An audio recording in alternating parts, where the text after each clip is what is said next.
नमस्कार दोस्तों, कैसे हो आप। उम्मीद है सभी अच्छे होंगे। स्वागत है आप लोगों का दिल्ली पुलिस 2023 के पीवाईक्यू के इस सेकंड क्लास के एनालाइज में। इससे पहले हम जो दिल्ली पुलिस एग्जाम 2023 हुआ था उसकी फर्स्ट शिफ्ट है, उसका हम एनालाइज कर चुके हैं। जिन्होंने पिछली वीडियो नहीं देखी है आप देख सकते हो किस तरह से एनालाइज किया जा रहा है, किस तरह से पीवाईक्यू को तोड़ मड़ोड़ कर अच्छी तरह से उन्हें पढ़ा जा रहा है। ठीक है, उसी प्रकार हमारी ये सेकंड शिफ्ट का आज का हमारा रहने वाला है। इस वीडियो में पूरा एनालिसिस देखेंगे, ठीक है, और पूरा का पूरा पीवाईक्यू जिनके चारों ऑप्शन के साथ हम पढ़ेंगे। ठीक है भाई, तो यदि आप लोगों को ये वीडियो अच्छी लगे तो सब्सक्राइब जरूर करना चैनल को, और वीडियो को लाइक करना, और अपने यार दोस्तों के लिए और अपना जो साथी आपका तैयारी कर रहा हो उसे जरूर आप भेजना है। ठीक है, इससे क्या है अपने को भी एक पॉजिटिव सोच निकल कर आती है कि हाँ लोग इस मेहनत को पसंद कर रहे हैं। आप लोग देखोगे इस क्लास को लेने के बाद, यदि आप पहले नए हो, आप पहली क्लास को देख रहे हो, तो आप देखोगे कि बहुत सारी मेहनत इसमें लगी है आपकी। ये मैंने पिछली क्लास पिछले दिन डाली थी, उस पर अच्छा रेस्पॉन्स रहा आप लोगों का। पर्सनल मैसेज भी आया कि सर इसे सीरीज को लगातार बनाए रखना। तो उसी कड़ी में आगे बढ़ते हुए आज की हमारी क्लास में स्वागत है आप लोगों का। ठीक है, चलो शुरू करते हैं भाई।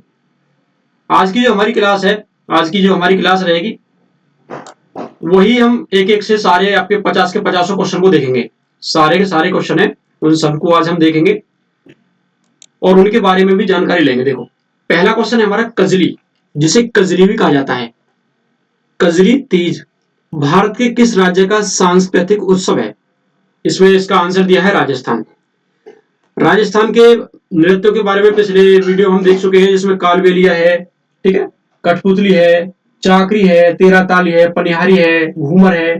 ठीक है, ये सारे हमने पढ़ लिए, नृत्य वगैरह पढ़ लिए थे। इसमें पूछा सांस्कृतिक उत्सव, जो कजरी तीज है वो कहाँ का सांस्कृतिक उत्सव है। ठीक है, देखो हमें यह फायदा होता है इन चारों ऑप्शनों से करने में, क्योंकि देखो एग्जामिनर अगला जो वो बनाएगा तो उसमें क्या रहेगा कि हम सारी की सारी चीजों को अगर हम अभी से तैयार कर लेंगे तो हमें दिक्कत नहीं आएगी। ठीक है, देखो जैसे कि सभी ऑप्शन से देखेंगे, आपको सही आंसर तो इसमें दे दिया है, जिसका सही आंसर है आपका राजस्थान है, दे ही दिया है। अब बात करते हैं गोवा की। गोवा के कौन कौन से जो सांस्कृतिक उत्सव है गोवा में है? दो, मुख्य रूप से दो हैं, जिसमें से एक का नाम है सेन जानव। सेन जानव है, ठीक है, सेन जानव है। और जो दूसरे का नाम है साओ जोआओ। साओ साओ जो आओ। ठीक है, ये आपके कहां के? गोवा के दोनों जो सांस्कृतिक उत्सव है। ठीक है, वही हम पश्चिम बंगाल की बात करें तो सांस्कृतिक उत्सव है क्या? बहुत बार पूछा गया है, दुर्गा पूजा। दुर्गा पूजा है वो आपका सांस्कृतिक उत्सव कहाँ का भाई? ये आपका वेस्ट बंगाल का है, बार बार यही पूछा जाता है। महाराष्ट्र की बात करें तो महाराष्ट्र में है क्या? गुड़ी पड़वा। गुड़ी पड़वा बार बार यही पूछा जाता है भाई, गुड़ी पड़वा है। ठीक है, ये फसल उत्सव है। क्या भाई? फसल उत्सव है। कभी कभी ऐसे भी पूछ लिया जाता है, और हम लोग क्या है चारों खाने चित हो जाते हैं कि इसमें तो फसल उत्सव पूछ लिया, शायद कुछ अलग होगा। इसके अलावा जो है महाराष्ट्र में है, आप लोगों को पता होगा बाल गंगाधर तिलक ने जिसकी शुरुआत की थी, गणेश चतुर्थी। गणेश चतुर्थी है। और शिवाजी उत्सव है। शिवाजी उत्सव है, ये आपके कहाँ के? ये महाराष्ट्र के भाई। ठीक है, ये दोनों बड़े धूमधाम से बड़े उत्सव तौर पर मनाए जाते हैं। ठीक है, और एक है इसमें इसके अलावा है नारली पूर्णिया। क्या है भाई? नारली नारली पूर्णिया। नारली पूर्णिया जैसे कहा जाता है, ये भाई। ठीक है जी, चलो राजस्थान की बात करें। राजस्थान में इसके अलावा देखो जैसे कि एक ऊंट महोत्सव है। ये क्या है? ऊंट महोत्सव है, जो कि बीकानेर में मनाया जाता है। कहाँ पर? बीकानेर में मनाया जाता है, आपके राजस्थान में बीकानेर में मनाया जाता है। इसके अलावा है हाथी मेला है। हाथी मेला लगता है राजस्थान में। कमेंट करके बताओ हाथी मेला कहाँ पर लगता है। ठीक है, और एक है पुष्कर मेला। पुष्कर है, ये लगता है। ये तीनों ये भी कहाँ के? राजस्थान के ही क्या है भाई? वहीं के सांस्कृतिक उत्सव में आते हैं। ठीक है, हमने देखो चार ऑप्शन को देख लिया। ठीक है, चलो भाई अगला क्वेश्चन है हमारा, निम्नलिखित में से कौन माइक्रो फाइनेंस क्षेत्र में एक प्रमुख घटक नहीं है? इनमें से जो है माइक्रो फाइनेंस क्षेत्र में प्रमुख घटक नहीं है। इनमें जो सही ऑप्शन दिया है, इनमें सिर्फ क्या नहीं है? आईडीबीआई नहीं है। क्या भाई? आईडीबीआई। कई एग्जामों में देखो इसकी फुल फॉर्म भी पूछ ली गई है। कई एग्जामों में आईडीबीआई की फुल फॉर्म खुद पूछ ली गई है। तो इसकी फुल फॉर्म होती है industrial industrial development, DEV, LOPM, development bank of India, of India, ठीक है। इसकी फुल फॉर्म है industrial development bank of India, जिसकी जो स्थापना है 1964 में हुई थी। ये क्वेश्चन भी पूछा गया है। और इसमें एक और क्वेश्चन पूछा गया है कि जो इसकी स्थापना है किस समिति की सिफारिश पर हुई थी, ठीक है जी, किस समिति की सिफारिश पर हुई थी। तो इसका ऑप्शन जो है, इसका जो आंसर है आप बताओगे, इसका आंसर जो है वो आप बताओगे। अच्छा, कई बार इसका हेडक्वार्टर पूछा जाता है। आईडीबीआई जो बैंक है इसका हेडक्वार्टर कहाँ है, तो वो है मुंबई में भाई। कहाँ पर है? मुंबई में है। कहाँ पर है भाई? मुंबई में है, ठीक है जी। इसका काम होता है आईएफसीआई जो है, एसएफसी है, और सरकार के द्वारा जो अनुमोदित जो वित्तीय संस्थान है उन्हें जो है पुनर्वित्तीय पुनर्वित्तीय सुविधा प्रदान करना है। पुनर्वित्तीय सुविधा प्रदान करता है आईडीबीआई, ठीक है। 1964 बता दिया। इसका हेड जो इसकी स्थापना हुई थी, हेडक्वार्टर इसका मुंबई में, ठीक है। अच्छा, अब जैसे कि और ऑप्शन है वाणिज्यिक बैंक है। वाणिज्यिक बैंक कौन सी, जैसे कि पीएनबी है, ठीक है, एसबीआई है, ये सरकारी है, ठीक है। पीएनबी की स्थापना आप बताओगे कि कब हुई थी, ठीक है। बाल गंगाधर तिलक का इसमें जो बहुत सहयोग था। एसबीआई है जिसका राष्ट्रीयकरण जो है आपका 1955 में हुआ था। 1955 में इसका राष्ट्रीयकरण हुआ था, ठीक है। अच्छा, अब उधर क्षेत्रीय ग्रामीण बैंक है जिसे आरआरबी बैंक भी बोला जाता है। क्षेत्रीय ग्रामीण बैंक जिन्हें आरआरबी बैंक भी बोला जाता है। इनके बारे में बहुत बार क्वेश्चन पूछा जाता है। जिनकी जो स्थापना है 1975 में 1975 में सबसे पहली बार किया गया था, ठीक है। क्वेश्चन इसका भी पूछा जाता है कौन सी समिति की सिफारिश पर किया गया था, तो इसमें नरसिम्हन समिति थी। नरसिम्हन नरसिम्हन समिति थी। नरसिम्हन समिति की सिफारिश पर जो आरआरबी बैंक है, जो क्षेत्रीय ग्रामीण बैंक जिसे कहा जाता है, इनकी स्थापना की गई थी, ठीक है। इसमें यह पूछा जाता है इसका जो सिद्धांत है, आरआरबी बैंक का जो सिद्धांत किसने दिया था। देखो, ये क्वेश्चन पूछा जा सकता है। क्यों पूछा जा सकता है? क्योंकि इसमें जो नाम आता है वो आता है मोहम्मद कौन भाई? यूनिस, जिन्हें नोबेल पुरस्कार भी मिला है, यूनिस, ठीक है। जो कि वर्तमान में बांग्लादेश के कार्यवाहक प्रधानमंत्री हैं। कार्यवाहक प्रधानमंत्री हैं शेख हसीना के बाद। बहुत ही ज्यादा विवादों में रहे मोहम्मद यूनिस, इस वजह से क्वेश्चन पूछा जा सकता है, ठीक है। ये आरआरबी बैंक का जो सिद्धांत दिया था मोहम्मद यूनिस ने दिया था भाई, ठीक है। हमने वहीं से अडॉप्ट किया था, ठीक है। चलो, शुरुआत में क्या है, शुरुआत में जो 5 आरआरबी बैंक की स्थापना हुई थी पूरे देश में, 5 आरआरबी बैंक की स्थापना हुई थी। लेकिन जो वर्तमान में यदि 2022 का डाटा देखें तो 43 आरआरबी बैंक हैं। 43 आरआरबी बैंक भारत में पूरे में है भाई, ठीक है भाई। चलो, हमने ऑप्शन अच्छी तरह से देख लिया, ठीक है। चलो, अगला क्वेश्चन है हमारा झिल्ली प्रोटीन और लिपिड। झिल्ली प्रोटीन एवं लिपिड एवं उनकी गतिशीलता पर मौजूद आंकड़ों की व्याख्या के लिए सिंगर और निकोलसन के तरल मोज़ेक मॉडल को आधारभूत मॉडल के रूप में कब स्वीकार किया गया था। देखो, सिर्फ इसमें छोटा सा क्वेश्चन ये क्वेश्चन है कि सिंगर और निकोलसन के तरल मोज़ेक मॉडल, ये तरल मोज़ेक मॉडल था जो कि बहुत ही ज्यादा प्रसिद्ध रहा था। ये बहुत ही ज्यादा भाई प्रसिद्ध रहा था। इसका राइट आंसर है क्या? 1972 में 1972 में ये मॉडल आया था। इसके अलावा 1972 में आया था न्यूरो ट्रांसमीटर, अस्तित्व में आया था न्यूरो ट्रांसमीटर। वो भी क्या है, वो भी अस्तित्व में आया था 1972 में भी। 1972 में ही न्यूरो ट्रांसमीटर भी अस्तित्व में आया था, ठीक है। वही आपका 1982 की बात करें तो 1982 में आपका इलेक्ट्रो माइक्रोस्कोप आया था। क्या आया था? इलेक्ट्रो माइक्रोस्कोप है। इसकी भी डेट एक बार पूछी गई है, सब पूछा गया है। इलेक्ट्रो माइक्रोस्कोप आया था, ठीक है, जिसका उपयोग है जैविक वस्तुओं की, इसका उपयोग किसमें किया गया था? हाँ जी, और क्या किया गया था इसका उपयोग?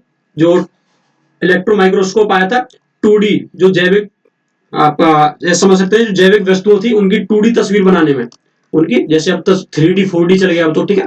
तो 2D तस्वीर बनाने में सहायक था इलेक्ट्रो माइक्रोस्कोप, ठीक है भाई, ये आया था, ठीक है। तो देखने में वही इसकी बात करें 1952 की, तो 1952 में भाई 1952 में थायराइड हार्मोन जो है उसकी खोज हुई थी। थायराइड हार्मोन जो है उसकी खोज की गई थी 1952 में, ठीक है। हाँ जी, थायरोक्सिन जो होता है, ठीक है, उसकी खोज की गई थी 1952 में, ठीक है। ये रहा हमारा अगला क्वेश्चन है। भारत ने पहली बार, बहुत वो इंपॉर्टेंट क्वेश्चन है, भारत ने पहली बार जो है एशियाई खेलों की मेजबानी कब की थी? भारत में पहली बार जो एशियाई खेलों की मेजबानी, पहली बार, देखो एशियाई खेलों से बात करूंगा, एशियाई खेलों की बात करूं तो सबसे पहले विश्व में सबसे पहले जो मेजबानी की थी एशियाई खेलों की, वो भारत ने ही की थी। जिसके खेल जो हुए थे नई दिल्ली में हुए थे। कहां पर हुए थे भाई? नई दिल्ली में ये खेल हुए थे। नई दिल्ली में ये पहले खेल हुए थे, ठीक है जी। और इसकी जो क्वेश्चन पूछा गया है, जो एशियाई खेलों की जो मेजबानी की थी, मेजबानी किसके द्वारा की गई थी? ये इसके किसके द्वारा देखा गया था मेजबानी? किसके द्वारा? तो ये भाई भारतीय ओलंपिक संघ जो है ना, भारतीय ओलंपिक संघ है, उसके द्वारा ये देखा गया था, उसके द्वारा ये आयोजित कराया गया था। ठीक है जी। क्वेश्चन ये पूछा जा सकता है, भारतीय ओलंपिक संघ है, उसका वर्तमान में अध्यक्ष कौन है? तो बहुत ही ज्यादा ये चर्चा में रही थी, क्योंकि जब हमारा जो रेसलर थी, जो क्या नाम है, मैं नाम भूल रहा हूँ उनका, उन्होंने जब विवादों में रहा था, कुश्ती की जो रेसलर थी, ठीक है, तो उसकी वजह से चर्चा में रही थी। तो कौन है? पीटी ऊषा। पीटी ऊषा जो है वो वर्तमान में जो भारतीय ओलंपिक समिति है, भारतीय ओलंपिक संघ है, उसकी जो अध्यक्ष है वर्तमान में। ठीक है जी। हाँ, उसकी अध्यक्ष है। ठीक है। वो रेसलर जो वर्तमान में विधायक भी है, विधायक भी है, मेरा दिमाग से उतर रहा नाम। ठीक है जी। चलो कमेंट करके बताएं, आप लोग कमेंट करके बताएं। ठीक है भाई। सबसे पहली बार हुए थे 1951 में, सबसे पहली बार 1951 में। अब दूसरी इसमें जो 1951 वाला जो था, इसमें फर्स्ट स्थान पर रहा था जापान। ये भी क्वेश्चन पूछा गया है कि जब पहली बार भारत में एशियाई खेलों का आयोजन हुआ था, तो उसमें पहले स्थान पर कौन था? जापान था। और दूसरे स्थान पर था भारत। दूसरे स्थान पर कौन था भाई? दूसरे जो तालिका में दूसरे स्थान पर था भारत। ठीक है। अच्छा, अब इसमें एक और क्वेश्चन बनता है कि पहली बार तो अब हुआ था 1951 में, दूसरी बार कब हुआ था? तो सेकंड बार जो एशियाई खेलों का आयोजन हुआ था, वो हुआ था भारत में 1982 में। 1982 में हुआ था दूसरी बार। ठीक है जी। अच्छा, अब क्वेश्चन ये पूछा जा सकता है, अब क्वेश्चन क्या है? अब क्वेश्चन ये पूछा जा सकता है कि 2022 में कब हुआ था? पिछला वाला एशियन खेल होते 2022 में, तो वो कहाँ होते? वो होते चीन। चीन का एक शहर है हांगहोई। हांगहू, हांगहू बोला जाता है, हांगहुई बोला जाता है। और ये क्वेश्चन एक और बन सकता है कि भाई हर 4 साल बाद होते हैं जो एशियाई खेल जो है, एशियाई खेल 4 साल में होते हैं एक बार, जैसे कि ओलंपिक होता है। ठीक है, ऐसे ही ये होते हैं एशियाई खेल 4 साल में एक बार। अच्छा, अब अगला क्वेश्चन पूछा जा सकता है, आप कब होंगे? 2026 में होंगे। अब क्वेश्चन यहाँ से ये बन सकता है कि 2026 के जो एशियाई खेल है, वो कहाँ पर होंगे भाई? वो कहाँ पर होंगे? तो ये कहाँ पर होंगे भाई? जापान में होंगे। ये कहाँ पर होंगे? जापान में होंगे। ऐसे याद रख सकते हैं। हमारे यहाँ जो पहले हुए थे उसमें फर्स्ट जापान रहा था, और अब 2026 में कहाँ पर होंगे? ये जापान शहर में, जापान देश में होंगे भाई। ठीक है जी। हाँ, हर 4 साल में आयोजित किया जाता है। मुझे नहीं लगता कि एशियाई खेलों से आपके लिए कुछ भी छूटा हो। अध्यक्ष भी मैंने बता दिया, पीटी उषा है। ठीक है। मैंने बता दिया 2022 में कहाँ हुए थे, ये भी बता दिया, 26 में बता दिया कहाँ हुए थे। ठीक है। अच्छा, एक क्वेश्चन आपके लिए छोड़ता हूँ। 2022 में जो है भारत की अंक तालिका में कौन सा स्थान था? भारत का अंक तालिका में 2022 के एशियन खेलों में कौन सा स्थान था? ठीक है भाई। चलो अगला क्वेश्चन पे चलते हैं, क्वेश्चन नंबर 5 पर। क्वेश्चन नंबर 5 है पानीपत की पहली लड़ाई। पानीपत की पहली लड़ाई है बाबर और किसके बीच में लड़ी गई थी? देखो कितना इजी क्वेश्चन है। मैं रात का ही जो आपकी लाइव क्लास ली थी, लाइव क्विज वाली क्लास ली थी, तो उसमें भी मैंने बताया था। ठीक है, किस किस के बीच हुई थी? ये हुई थी इब्राहिम लोदी और बाबर के बीच में। कब हुई थी? 1526 में। 1526 में इसका आयोजन भाई किया गया था। ठीक है भाई। चलो इसके बारे में और देखते हैं, इसके बारे में अब देखते हैं। बाबर ने देखो टोटल जो है, बाबर बाबर को ही बिल्कुल ऑपरेशन कर लेते हैं बाबर का। बाबर ने कुल 4 युद्ध लड़े थे। एक लड़ा था 1526 में भाई, एक लड़ा था 1527 में, एक लड़ा था 1528 में, और एक लड़ा था 1529 में। 26, 27, 28, 29 और 1530 में इसकी मृत्यु हो जाती है। 1530 में मृत्यु हो जाती है, जिसे पहले आरामबाग में दफनाया गया था। कहां पर? आरामबाग में दफनाया गया था, आरामबाग। लेकिन बाद में से काबुल ले जाया जाता है, काबुल में दफनाया जाता है। ये तो हो गया हमारा। अब इसका ऑपरेशन करते हैं हम। 26 में इसने जो लड़ा था, पानीपत का पहला युद्ध लड़ा था। कौन सा भाई? पानीपत का फर्स्ट युद्ध लड़ा था। अब इससे क्वेश्चन क्या बनता है भाई? इससे क्वेश्चन क्या बनता है? पहला युद्ध पानीपत का लड़ा था, इसमें इसने इब्राहिम लोदी को हराया था, तो इसने कलंदर की उपाधि धारण की थी। कलंदर की उपाधि धारण की थी। ठीक है। अब 27 का युद्ध लड़ता है, 27 का युद्ध लड़ता है, उस युद्ध का नाम होता है खानवा का युद्ध। कौन सा भाई? खानवा का युद्ध लड़ता है। किससे लड़ता है? ये लड़ता है किससे भाई? ये लड़ता है राणा सांगा से। राणा सांगा से। अब मैं यहाँ पर कहानी बताने लग गया कि इस वजह से लड़ा था, किस कारण से लड़ा था। वो किसी काम का नहीं, क्योंकि इसमें साथ नहीं दिया था। ठीक है, राणा सांगा ने न्योता दिया था बाबर को, लेकिन पानीपत वाले युद्ध में साथ नहीं दिया था। इस वजह से बाद में ये कि अब राणा सांगा को भी हराएंगे। ठीक है। अब यहाँ पर राणा सांगा को हराकर, राणा सांगा को हराकर इसने जो है, क्वेश्चन बहुत बार पूछा गया है, ये गाजी की उपाधि धारण करता है। किसकी भाई? ये अब करता है गाजी की उपाधि धारण भाई। पानीपत के युद्ध में कलंदर की उपाधि, और अब किसकी करता है भाई? अब करता है गाजी की उपाधि धारण करता है। किसकी भाई? गाजी की उपाधि धारण करता है। ठीक है। अब तीसरा युद्ध 28 में इसने लड़ा था, जो 1528 में लड़ा था, वो लड़ा था चंदेरी का युद्ध भाई। कौन सा? चंदेरी का युद्ध लड़ा था। किससे लड़ता है? ये लड़ता है मेदिनी राय से। मेदिनी राय से, मेदिनी राय से लड़ता है। अब मेदिनी राय को हराता है, मेदिनी राय को हरा देता है। इसमें भी इसकी जीत होती है। चारों में इसकी जीत होती है। 19 का जो लड़ता है, 19 का ये लड़ता है घाघरा का युद्ध। कौन सा भाई? घाघरा का युद्ध। घाघरा का युद्ध लड़ता है, किसके विरुद्ध लड़ता है? लोहानी अफगानों के विरुद्ध। लोहानी अफगानों के विरुद्ध, लोहानी अफगानों से घाघरा का युद्ध लड़ता है, ठीक है। और जो घाघरा का युद्ध था, ये घाघरा का युद्ध था भाई, ये थल और जल दोनों पर लड़ा गया था। थल प्लस के जल दोनों पर लड़ा गया था। कौन सा भाई? घाघरा वाला युद्ध है, ठीक है भाई। अच्छा, अब इसमें बाबर से और कोई क्वेश्चन बन जाता है? क्या क्वेश्चन बनता है ये देख बता देता हूँ। इसने अपनी आत्मकथा लिखी थी बाबरनामा। बाबरनामा, इससे क्या क्वेश्चन बनता है भाई? सबसे पहले बाबरनामा की भाषा पूछी जाती है। इसकी मृत्यु तो मैंने बता दी। बाबरनामा की भाषा बताई जाती है, तो तुर्की भाषा में इसने लिखी थी। तुर्की भाषा में लिखी थी। अच्छा, अब क्वेश्चन ये पर पूछा जाता है बाबरनामा को, बाबरनामा का जो फारसी में किसने अनुवाद किया था? फारसी में किसने अनुवाद किया था? तो अब्दुल रहीम, अब्दुल रहीम खाने खाना था, उसने इसका बाबरनामा का फारसी में अनुवाद किया था भाई। बाबरनामा का फारसी में अनुवाद किया था। और बाबरनामा का एक क्वेश्चन पूछा जाता है, इसने बाबरनामा में दो हिंदू राज्यों का वर्णन किया था। दो दो हिंदू राज्यों का वर्णन जो किया था, कौन कौन से का भाई? एक किया था विजयनगर का, विजयनगर का, विजयनगर साम्राज्य का, और एक मेवाड़ का, एक मेवाड़ का। मेवाड़ और विजयनगर का, इन दोनों का ये उल्लेख करता है बाबरनामा में, ठीक है भाई। बाबरनामा में उल्लेख करता है भाई, ठीक है। ये है, मैंने सारी चीज बता दी, कहां पर दफनाया गया था और बाद में कहां ले गया था, और आप फिर से काबुल ले गए थे, अफगानिस्तान, ठीक है। ये मैंने आपको पूरा बता दिया बाबरनामा के बारे में, ठीक है भाई। चलो अच्छा, अगला क्वेश्चन देखते हैं। अगला क्वेश्चन देखो भाई, क्वेश्चन नंबर 6। निम्नलिखित में से कौन सी भारत की संसदीय सरकार की विशेषता नहीं है? इनमें से जो है कौन सी संसदीय सरकार की जो है विशेषता नहीं है, ये पूछा है। बहुमत दल का शासन, बहुमत दल का शासन तो भाई संसदीय सरकार की विशेषता आपको पता है।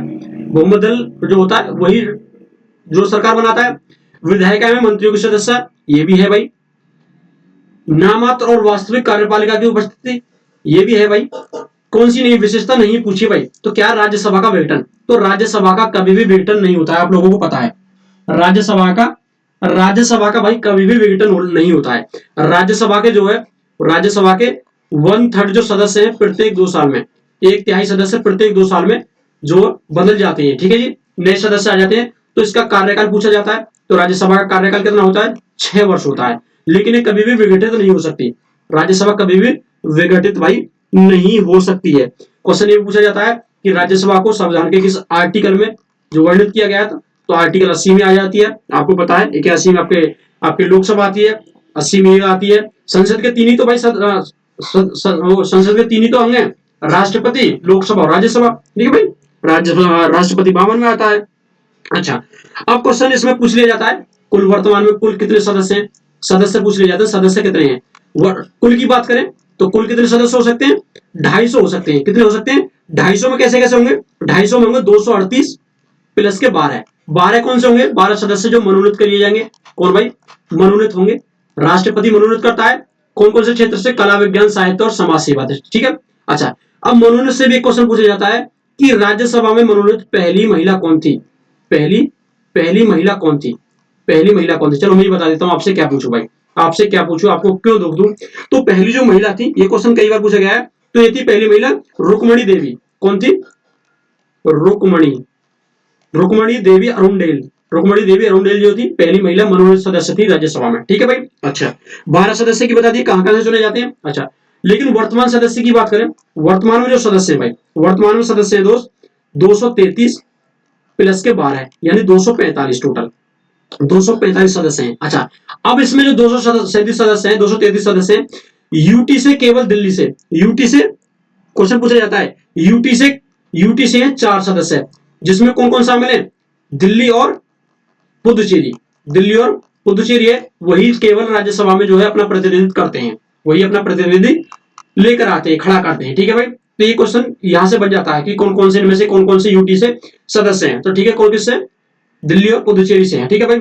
ये हो गया हमारा। अच्छा, अब क्वेश्चन आ जाता है सदस्य के बारे में, सर्वाधिक सदस्य, सर्वाधिक सदस्य जो है राज्यसभा में यूपी से। अब आपके लिए काम छोड़ता हूं, मैंने ऊपर नहीं पूछा था कोई भी क्वेश्चन, जैसे मैंने बता दिया अरुणडेल का, ठीक है। अब मैं ये पूछता हूं, यूपी में राज्यसभा में कितने सदस्य हैं? यूपी में राज्यसभा में कितने सदस्य जाते हैं, ठीक है। कार्यकाल भी मैंने बता दिया भाई, 6 साल होता है, ठीक है। अच्छा, अब क्वेश्चन एक राज्यसभा से आता है, राज्यसभा का सभापति कौन होता है? सभापति कौन होता है भाई? सभापति जैसे वर्तमान में कौन है? हाँ जी, वर्तमान में जैसे कौन होता है सभापति? हमेशा होता है उपराष्ट्रपति। उपराष्ट्रपति जो धनखड़ साहब है हमारे, ठीक है, वो हमारे उपराष्ट्रपति हैं, तो हम वही होंगे हमारे। हमेशा क्या होता है? उपराष्ट्रपति राज्यसभा का सभापति होता है, ठीक है। राज्यसभा का सभापति कौन होता है? उपराष्ट्रपति होता है। अच्छा, अब इसमें क्वेश्चन पूछा जाता है कि लोकसभा से कौन सी शक्तियां इसमें अधिक होती हैं? राज्यसभा में लोकसभा से कौन सी शक्ति अधिक होती है? कौन सी शक्ति अधिक होती है? दो तरह की शक्ति होती है, जो कि एक आती है आर्टिकल 249 के तहत और एक आती है आर्टिकल 312 के तहत।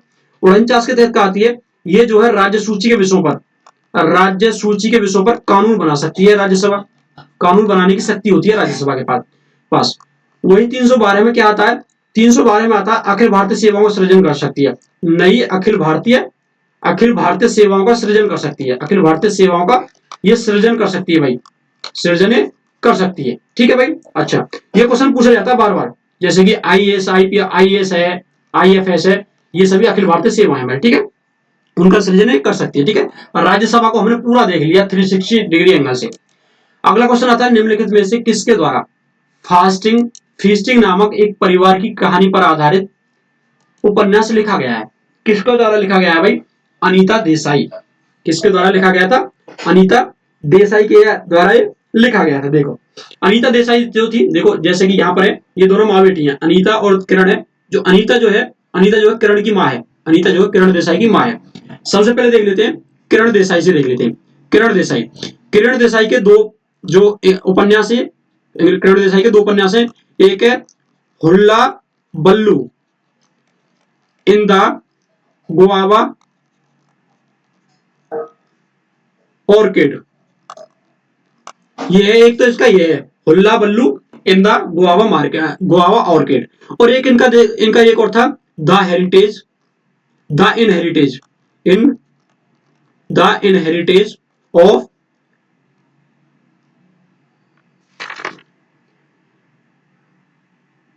लाओस, LAUS, लॉज, ठीक है।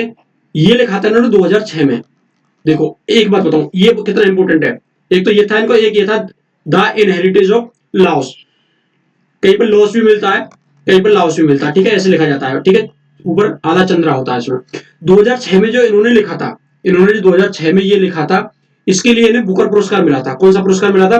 बुकर पुरस्कार मिला था, बुकर पुरस्कार, ठीक है। क्वेश्चन पूछा जाता है किसके लिए मिला था बुकर पुरस्कार? द इनहेरिटेज ऑफ लाओस के लिए, या लाओस के लिए, ठीक है, 2006 में, ठीक है। किरण देसाई के दोनों देख लिए हमने। अब आ जाता अरविंद अडिग का। अरविंद अडिग का आ जाता है, इनका है द व्हाइट टाइगर। बहुत बार क्वेश्चन आया है व्हाइट टाइगर। दिल्ली पुलिस ने पूछा है, एनटीपीसी ने पूछा, आरपीएफ ने पूछा, सीजीएल ने पूछा, सीपीओ ने पूछा, सभी ने पूछा, ठीक है जी। इनका ये पहला नोबल था, इनका ये पहला उपन्यास था, पहला नोबल था, और इन्हें पहले नोबल पर ही बुकर पुरस्कार मिल गया दोस्तों। पहले नोबल पर ही पुरस्कार मिल गया था अरविंद आडिग को। इनका पहला था ये द व्हाइट टाइगर, ठीक है भाई, बहुत प्रसिद्ध रहा था, बहुत प्रसिद्ध है, ठीक है।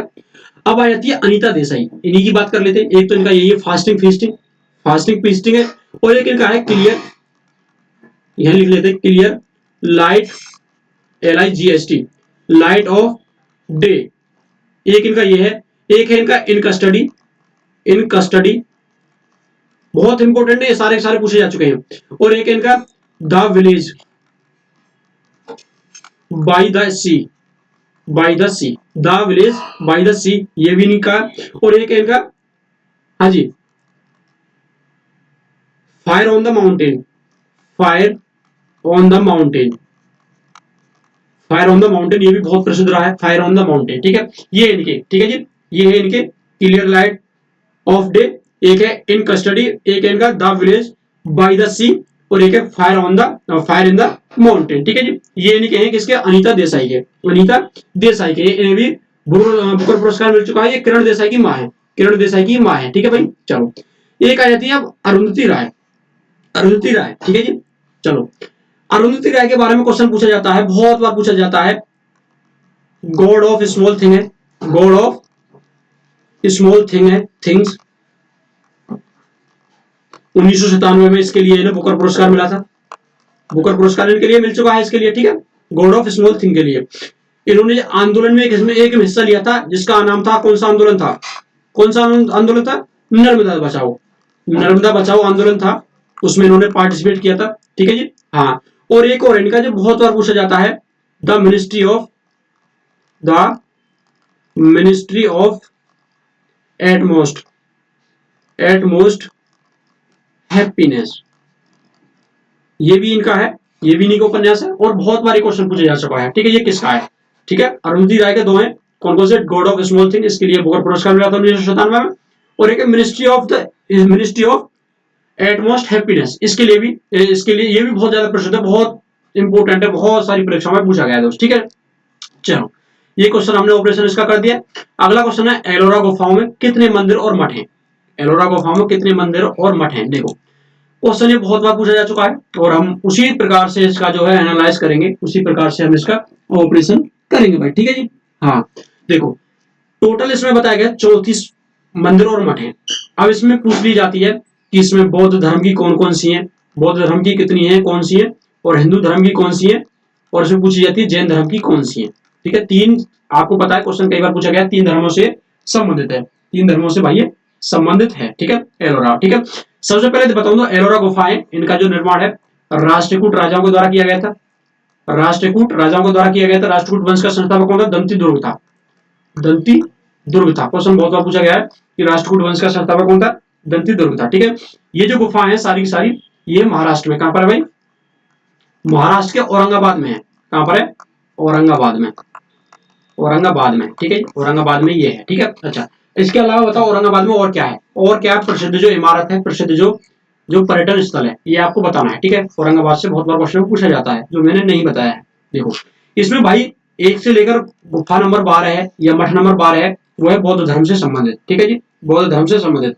वो 13 से लेकर 29 तक, 13 से लेकर 29 है वो है हिंदू धर्म की, और 30 से लेकर 34 तक ये 5 है किसकी? जैन धर्म की। ये है जैन धर्म की। ये सारी पूछी गई है। ठीक है, चलो अगला क्वेश्चन आ जाता है हमारा। अगला क्वेश्चन, संसद के प्रत्येक सदन के सचिवालय का प्रमुख कौन होता है? संसद के प्रत्येक सदन होता है उसका सचिवालय होता है, उसका प्रमुख जो है कौन होता है? क्वेश्चन कई बार पूछा जा चुका है। ठीक है, सचिवालय का प्रमुख कौन होगा? महासचिव ही होगा। कौन होगा भाई? महासचिव होगा। अच्छा, अब बाकी का ऑप्शन के साथ भी हम खेल लेते हैं, जैसे कि लोकसभा अध्यक्ष की बात करते हैं। लोकसभा अध्यक्ष से क्वेश्चन पूछ लिया जाता है। लोकसभा अध्यक्ष से क्या क्वेश्चन पूछा जाता है? वरीयता क्रम में, जो दिल्ली पुलिस में पूछा गया है, ये वरीयता क्रम जो है, वरीयता क्रम में ये 7वें स्थान पर आता है, और ये सीजीआई भी 7वें स्थान पर आता है, तो सीजीआई के बराबर पावर होती है वरीयता क्रम में इनकी। ठीक है जी, अच्छा अगला क्वेश्चन क्या हो जाता है? अगला क्वेश्चन क्या हो जाता है कि पहले अध्यक्ष कौन थे? पहले लोकसभा अध्यक्ष कौन थे? तो कौन थे? जीवी मावलंकर थे। पहले कौन थे? जीवी मावलंकर थे। अच्छा, अब आपके लिए क्वेश्चन है, पहली महिला लोकसभा अध्यक्ष कौन थी? पहली महिला कौन थी? पहली महिला लोकसभा अध्यक्ष कौन थी? अच्छा, ये क्वेश्चन ऐसे पूछा जाता है, ऐसे राष्ट्रपति, ऐसे प्रेसिडेंट जो पहले लोकसभा के अध्यक्ष भी रहे, वो कौन थे? नीलम संजीव रेड्डी थे। नीलम संजीव रेड्डी, नीलम संजीव रेड्डी थे, पहले क्या थे? ये लोकसभा के अध्यक्ष थे, लोकसभा के स्पीकर थे वो। ठीक है जी, अच्छा जी, अब इसमें बात आ जाती है किसकी? वर्तमान में कौन है? वर्तमान में ओम बिरला है। अच्छा, ओम बिरला से एक क्वेश्चन पूछा गया है कि वो किस लोकसभा सीट से, किस लोकसभा सीट से? तो वो कोटा लोकसभा सीट से है। किससे भाई? कोटा राजस्थान लोकसभा सीट से। अब बात करते हैं लोकसभा उपाध्यक्ष की। लोकसभा उपाध्यक्ष की बात कर लेते हैं। तो पहले लोकसभा उपाध्यक्ष कौन थे भाई? अनंत सेन अयंगर थे। अनंत सेन अयंगर थे। एक आपके लिए भी क्वेश्चन दे देता हूं, आपके लिए क्वेश्चन दे देता हूं कि वर्तमान में कौन है? वर्तमान में लोकसभा के उपाध्यक्ष कौन है? बता ही सकते हो, थोड़ा सा काम आपके लिए भी रहेगा तो सही रहेगा ना। ठीक है जी, अच्छा अब क्वेश्चन ये पूछा जाता है लोकसभा उपाध्यक्ष से, दिल्ली पुलिस में पूछा गया है और सीपीएम पूछा गया है कि लोकसभा उपाध्यक्ष जो होता है किसके प्रति उत्तरदायी होता है? किसके प्रति उत्तरदायी होता है? तो उत्तरदायी किसके प्रति रहेगा भाई? उत्तरदायी रहेगा संसद के प्रति। किसके प्रति भाई? ये संसद के प्रति उत्तरदायी रहता है। किसके? संसद के प्रति उत्तरदायी रहता है। संसद के प्रति ये लोकसभा अध्यक्ष उत्तरदायी रहता है। अब राष्ट्रपति से बात कर लेते हैं। चौथा ऑप्शन है राष्ट्रपति। ठीक है, देखो राष्ट्रपति के बारे में देखो, आर्टिकल अभी बताया मैंने, ये आर्टिकल 52 में आते हैं। आर्टिकल 52 में आते हैं, आपको पता है। आर्टिकल 61 जो है इसमें महाभियोग से संबंधित है, इनमें महाभियोग लगाया जा सकता है आर्टिकल 61 के तहत। आर्टिकल 72 में क्षमादान दे सकते हैं, क्षमादान की जो शक्ति होती है। और आर्टिकल 111 में इनके पास वीटो पावर होती है। वीटो पावर जो होती है 111 में होती है। और उसके बाद क्या बताया मैं आपको, 108 में जो संयुक्त बैठक है, 108 में जो संयुक्त बैठक है उसे कौन बुलाता है? बुलाता कौन है? राष्ट्रपति बुलाता है, लेकिन उसकी अध्यक्षता कौन करता है? लोकसभा का अध्यक्ष करता है। संयुक्त बैठक की अध्यक्षता लोकसभा अध्यक्ष करता है और संयुक्त बैठक जो है केवल साधारण विधेयक पर बुलाई जा सकती है, साधारण विधेयक पर केवल भाई बुलाई जा सकती है। ठीक है भाई। अब देखो प्रैक्टिस में वन परफेक्ट, अब मेरी राइटिंग में सुधार हो रहा है और बोलने की जो तरीके में भी सुधार हो रहा है। ठीक है, चलो अगला क्वेश्चन है 10वां। 10वां है हिंदी उपन्यास इंद्रजाल के लेखक कौन है? इंद्रजाल तो आपने सुना हो, मैंने जो ट्रिक से एक बार याद करवाए थे जब मैंने किसी के एग्जाम था शायद कोई यूपी कांस्टेबल का था। देखो कौन है भाई? जयशंकर प्रसाद। कौन है भाई? जयशंकर प्रसाद। इनकी इसके अलावा कामायनी है, कामायनी, कामायनी इन्हीं की है। आंसू है, एक है लहर है, लहर इन्हीं की है। ठीक है भाई। एक झरना है, झरना भी इन्हीं का है। ये पूछी गई है, ये सारी पूछी गई है। वहीं पर नामवर सिंह की बात करें तो नामवर सिंह की एक क्वेश्चन पुस्तक है पूछी जाती है, मलयज की डायरी। मलयज की डायरी है, ये बार बार पूछी जाती है रामवर सिंह की। ठीक है जी। वहीं पर हरिवंश राय बच्चन है, इनकी तो कई सारी जैसे देखो आपकी मधुशाला है, मधुशाला है, मधुबाला है, मधुशाला पढ़ी है मैंने, मेरे पास है। ठीक है। और उसके बाद इनके अग्निपथ है, अग्निपथ है। ठीक है, ठीक है भाई। ये कोई कई बार क्वेश्चन पूछा जा चुका है। वही रामधारी सिंह दिनकर की बात करते हैं तो रश्मि रथी है इनकी, रश्मि रथी इन्हीं की है, बहुत बार पूछी गई है। और वहीं पर उर्वशी है, उर्वशी भी इन्हीं की है। और एक है नील कुसुम, नील कुसुम, वो भी नील कुसुम भी किसकी है? रामधारी सिंह दिनकर की। ये सभी पूछे जा चुके हैं भाई। ठीक है, चलो अगला क्वेश्चन आ जाता है भारत सरकार। अगला क्वेश्चन आ जाता है हमारा भारत सरकार से। भारत सरकार का बताया गया है इसमें, भारत सरकार और एक या अधिक राज्यों के बीच या भारत सरकार और किसी राज्य या राज्यों के बीच कोई विवाद जो है भारत के सर्वोच्च न्यायालय के किस क्षेत्र अधिकार में आता है? किस क्षेत्र अधिकार में भाई आता है? क्वेश्चन ये पूछा गया है, किस क्षेत्र अधिकार में आता है? तो ये आता है अन्यन, इसमें भाई अन्यन मूल अधिकार क्षेत्राधिकार में आता है, अन्यन में आता है। ठीक है। सुप्रीम कोर्ट की बात करें तो आर्टिकल 124 में सुप्रीम कोर्ट है, आपको पता है सुप्रीम कोर्ट किसमें? आर्टिकल 124 में है। और इसमें सुप्रीम कोर्ट का जो न्यायाधीश होता है उसकी मैक्सिमम एज कितनी होती है? वो 65 साल होती है, 65 साल आपको होती है। कोई भी राष्ट्रपति का इलेक्शन से संबंधित कोई भी विवाद होगा वो सुप्रीम कोर्ट में जाएगा, सीधे सुप्रीम कोर्ट में जाएगा। ठीक है जी। सुप्रीम कोर्ट जो है रिट जारी कर सकता है, सुप्रीम कोर्ट रिट जारी कर सकता है। ठीक है, किस पर भाई? मौलिक अधिकार जो है फंडामेंटल राइट है उनके हनन होने पर, उनके हनन होने पर। रिट के मामले में हाई कोर्ट की पावर ज्यादा है, हाई कोर्ट किसी भी आधार पर रिट जारी कर सकता है, लेकिन ये मौलिक अधिकारों के हनन पर ही ठीक है रिट जारी कर सकता है। और हमारी सर्वोच्च संस्था है क्या भाई? सर्वोच्च संस्था है हमारी, सर्वोच्च न्यायिक पीठ है हमारी सुप्रीम कोर्ट। ठीक है भाई। अगला क्वेश्चन है हमारा भारतीय संविधान का अनुच्छेद 39 से, ये पिछली भी वीडियो में मैंने पिछली क्लास में भी ये मैंने आपके साथ चर्चा की थी। 39 ए, तो इसमें पूछा है 39 ए का जो विचार है वो क्या चीज देता है हमें? 39 ए का विचार है, देखो ये हमारे डीपीएसपी आपको पता है, डीपीएसपी, डीपीएसपी दिए गए हमारे संविधान में आर्टिकल 36 से लेकर 51 तक डीपीएसपी दिए गए। अच्छा एक क्वेश्चन पूछा जाता है कि डीपीएसपी कहां से लिए गए? तो आयरलैंड के संविधान से लिए गए थे, आयरलैंड के संविधान से लिए गए थे, आयरलैंड के संविधान से लिए गए। अच्छा इन्हें जो है जो डीपीएसपी है इन्हें संविधान की आत्मा भी कहा है, जैसे आर्टिकल 32 को कहा है आपका डॉक्टर बी आर अम्बेडकर ने, ऐसे ही इसे भी डीपीएसपी को भी आत्मा कहा है। तो ये आत्मा किसने कह दिया भाई? आत्मा किसने कह दिया? जब बी आर अम्बेडकर ने तो आर्टिकल 32 को कहा था आत्मा, तो ये कहा था ग्रेनविल ऑस्टिन ने। किसने भाई? ग्रेनविल ऑस्टिन ने। क्वेश्चन कई बार पूछा गया भाई, ग्रेनविल ऑस्टिन ने इसे आत्मा कहा है। ठीक है जी, आत्मा इसे कहा गया है। अच्छा अब ये क्वेश्चन आता है कि 39 क्यों पूछा गया है? तो 39 ये पूछा गया है दोस्त, ये बाद में जोड़ा गया था 42वें संविधान संशोधन के द्वारा, 42वें संविधान संशोधन के द्वारा ये बाद में जोड़ा गया था, बाद में ये जोड़ा गया था भैया। ठीक है, इस वजह से पूछा गया है। ठीक है। अच्छा 39 में क्या है? 39 में समान न्याय और मुफ्त कानूनी सहायता, मतलब संविधान मतलब कानून की नजर में सभी समान है, और जो जिसके पास जो है वकील करने की पेमेंट करने की जो पैसे नहीं है तो उसे मुफ्त कानूनी सहायता दी जाएगी। वहीं पर जो भी दिया गया है इनके बारे में जान लेते हैं, जैसे कि इसमें दिया गया है आर्टिकल 40, आर्टिकल 40 में बताया जाता है ग्राम पंचायतों के बारे में, ग्राम पंचायतों के बारे में, ग्राम पंचायतों के बारे में दिया गया, जिसमें 73वें संविधान संशोधन के द्वारा इन्हें जो संवैधानिक दर्जा दिया गया था। ठीक है, वही ये कहा जाता है आर्टिकल 41 है, उसमें क्या क्या बताया गया है कि काम शिक्षा जो बताया गया, ये जो काम उच्चतर मानवीय स्थिति के लिए प्रावधान, ये आर्टिकल 41, आर्टिकल 41 का एक वो है। ठीक है। अच्छा वहीं पर ये श्रमिकों की निर्वाह मजदूरी है, ये आर्टिकल आर्टिकल 43 है, 43 है, श्रमिकों के लिए निर्वाह मजदूरी आदि, इसके लिए आर्टिकल 43 में उपदान दिया गया। ठीक है। वहीं पर एक छूट गया हमारा आर्टिकल 42, आर्टिकल 42, आर्टिकल 42 में काम की उच्चतर मानवीय स्थिति, आर्टिकल 42 में है, सॉरी मैं गलत बोलेगा आपसे, आर्टिकल 41 में है, आर्टिकल 41 में होगा काम शिक्षा से संबंधित है, काम शिक्षा और लोक सहायता पाने का अधिकार, और लोक सहायता सहायता पाने का अधिकार, ये होता है आर्टिकल 41 में। और हमारा जो काम और उचित मानवीय स्थितियों के लिए प्रावधान जो है वो आर्टिकल 42 में दिया गया है। मानवीय स्थिति के प्रावधान मतलब जैसे कि पानी, वहां पर जो जहां पर काम कर रहे हैं वहां पानी की व्यवस्था होनी चाहिए, खुली हवा होनी चाहिए, ठीक है, ये दिया गया है आर्टिकल 42 में, ठीक है। और 41 में क्या दिया गया भाई, 41 में दिया गया काम है, शिक्षा है और लोक सहायता है, वो पाने का अधिकार है व्यक्ति को, ठीक है भाई, ये आपका दिया गया है आपके जो डीपीएसपी है उनमें, ठीक है भाई। चलो अगला क्वेश्चन आ जाता है हमारा वॉलीबॉल। वॉलीबॉल खेल से संबंधित आ जाता है।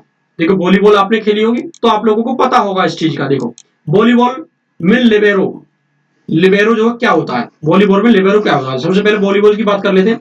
वॉलीबॉल नेट पर खेला जाता है। इसमें खिलाड़ी कितने होते हैं भाई, इसमें खिलाड़ी कितने होते हैं, खिलाड़ी होते हैं 6 खिलाड़ी होते हैं, 3 नेट पर होते हैं, 3 बाहर की तरफ होते हैं, ठीक है।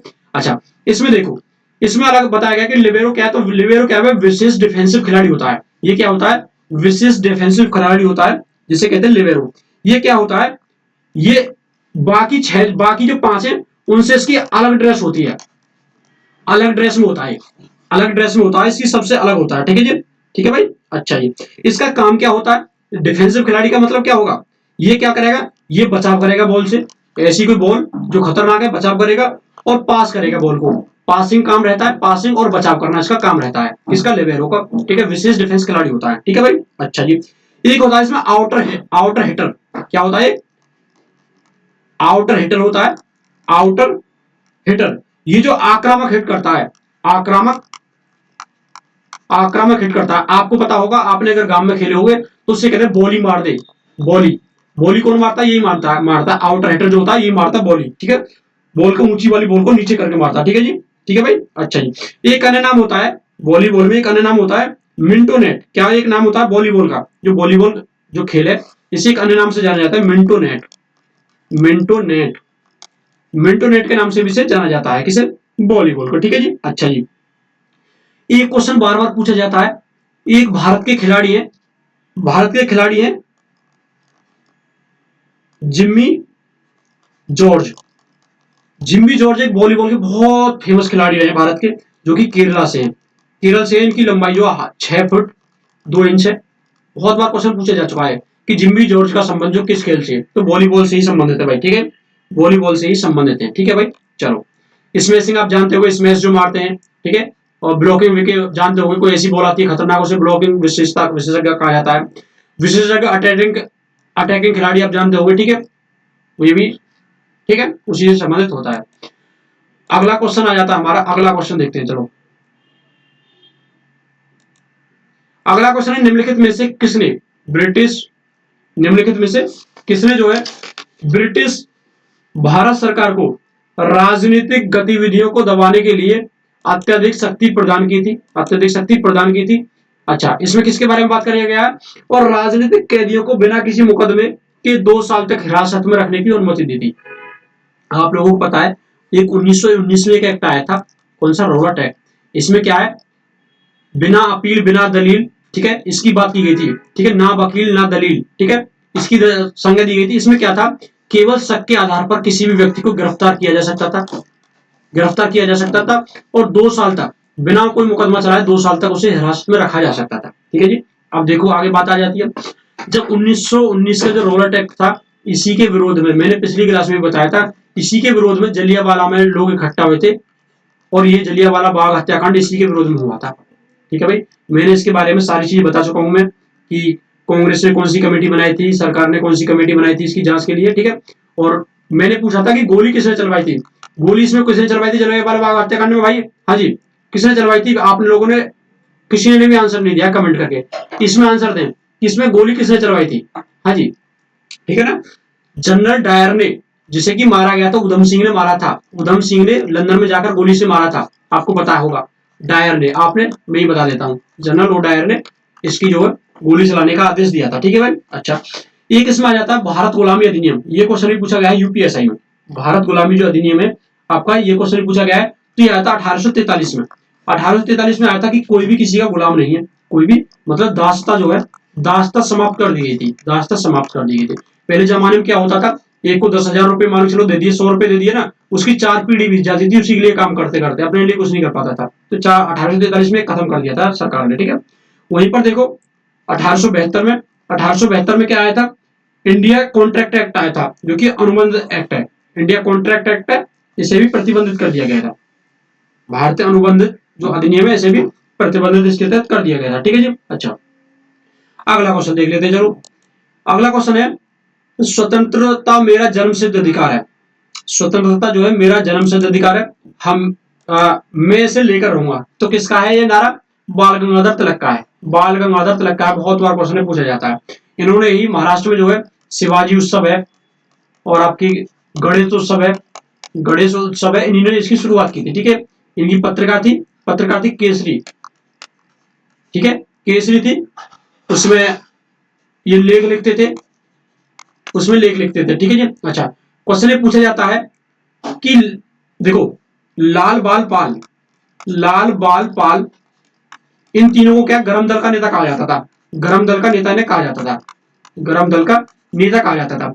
लाला लाजपत राय, इसमें क्या होगा, लाला लाजपत राय एक नंबर पर, ठीक है। विपिन चंद्र पाल और बाल गंगाधर तिलक। क्वेश्चन पूछा जाता है कि इनमें से कौन सा, ये क्वेश्चन ऐसे भी पूछा जा सकता था, इनमें से जो कौन सा है लाल बाल पाल, इनमें से कौन सा नहीं है, ठीक है जी। ठीक है, अरविंद घोष नहीं है, ठीक है भाई, अरविंद घोष इसमें नहीं है।